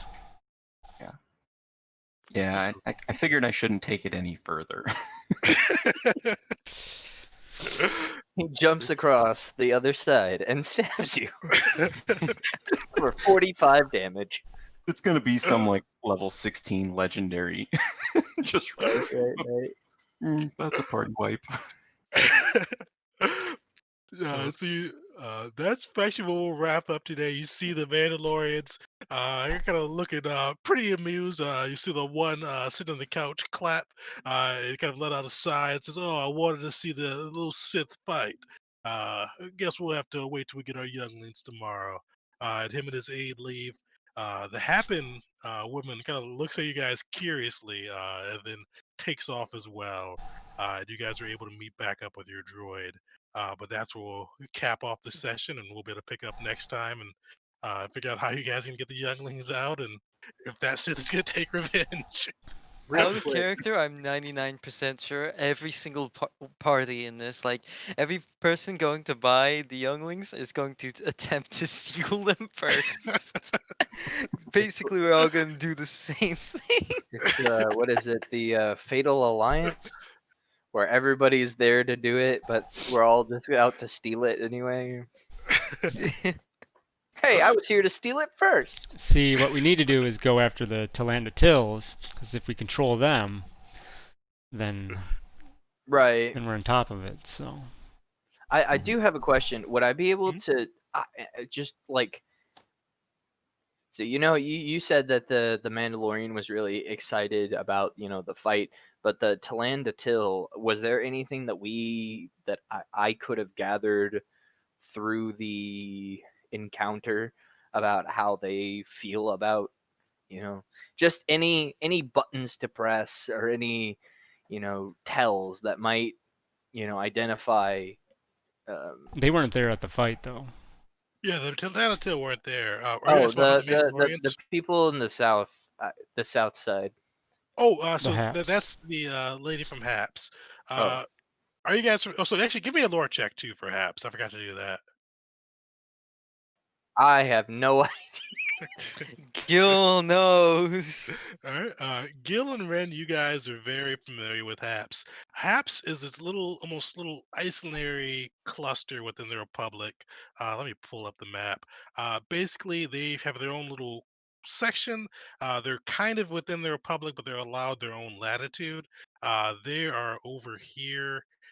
So kind of in the Map middle didn't of the change yet. core. Oh, it didn't change? Oh, I just switched my view. Uh, so they are uh, pretty much they're Yeah. used to be known for being pirates, but afterwards they were able to settle their own area and have been pretty wealthy. They found a pretty good cluster with a lot of minerals and riches, and have developed their own royal family, as well as one of the weird, unique things about them from lore is they're all pretty attractive for being baseline humans, which is a weird thing, as well as being a matriarchal society. So both Ren and Gil would be familiar with that. They typically stay out of most wars because they're within the Republic and technically under Republic jurisdiction, but they can really just do what they want to. It's pretty hard to reach them with most like have a fleet of ships, so they kind of get a little bit of extra latitude. Hmm. Now I'm all the more curious on why they're here. I Yeah, know. that brings up a lot of different questions. Altruism could be a factor of it, but I doubt that. You I seldom doubt so that. short. Who knows? Yeah. Who knows? Okay, fun sesh. Did we? Is there anything I missed? Like any credits or? The group did find was it 1900 credits? I think it 1900, was. yes. Yeah, Yeah. 1900. Do we have a like group bank that someone's tracking, or I think there's a link to a sheet somewhere. okay? Are we just automatically I think divvying it's on the things up, Discord. or are we just gonna be sending it to the funds? I think that one's in the funds. How much Yeah. are we willing to bet? Not bet. Willing to put down for these younglings? Oh, a I whole mean, I bunch. don't think. Yeah, we Yeah, gotta I, we I gotta don't think figure it that out. matters So, because because we it might depends might on need how a much everyone loan. wants. But Yeah, because I I don't. mean, I mean, I our think we group is can probably I was gonna say that. Yeah. the we probably captain is can afford willing to put a one. lot. It's true. It's true. The Silver Novas. Put it on Yeah. my tab. All right, so we can do some ship downtime as well potentially. Yeah, Yeah. so ship downtime. If you guys do want to speak to any, probably outside of the Sith, to any of the other buyers, you guys can do that during downtime as well. Okay. And then we'll kind of pick up from there next session. Alrighty. And if there's anything else you guys want to like RP, just like say, hey, what's up? Yeah. Sounds good. Gil's Like, probably Gil's- gonna. Yeah. Gil's probably gonna press the subject about the Mandalorians to Ren. Kind of why Ren's a little bit not so much for talking to them. Alrighty. Good session, Tegan. Oh, thanks, guys. All You right. guys have a nice one. Thank you for the great game. Thanks for letting me join.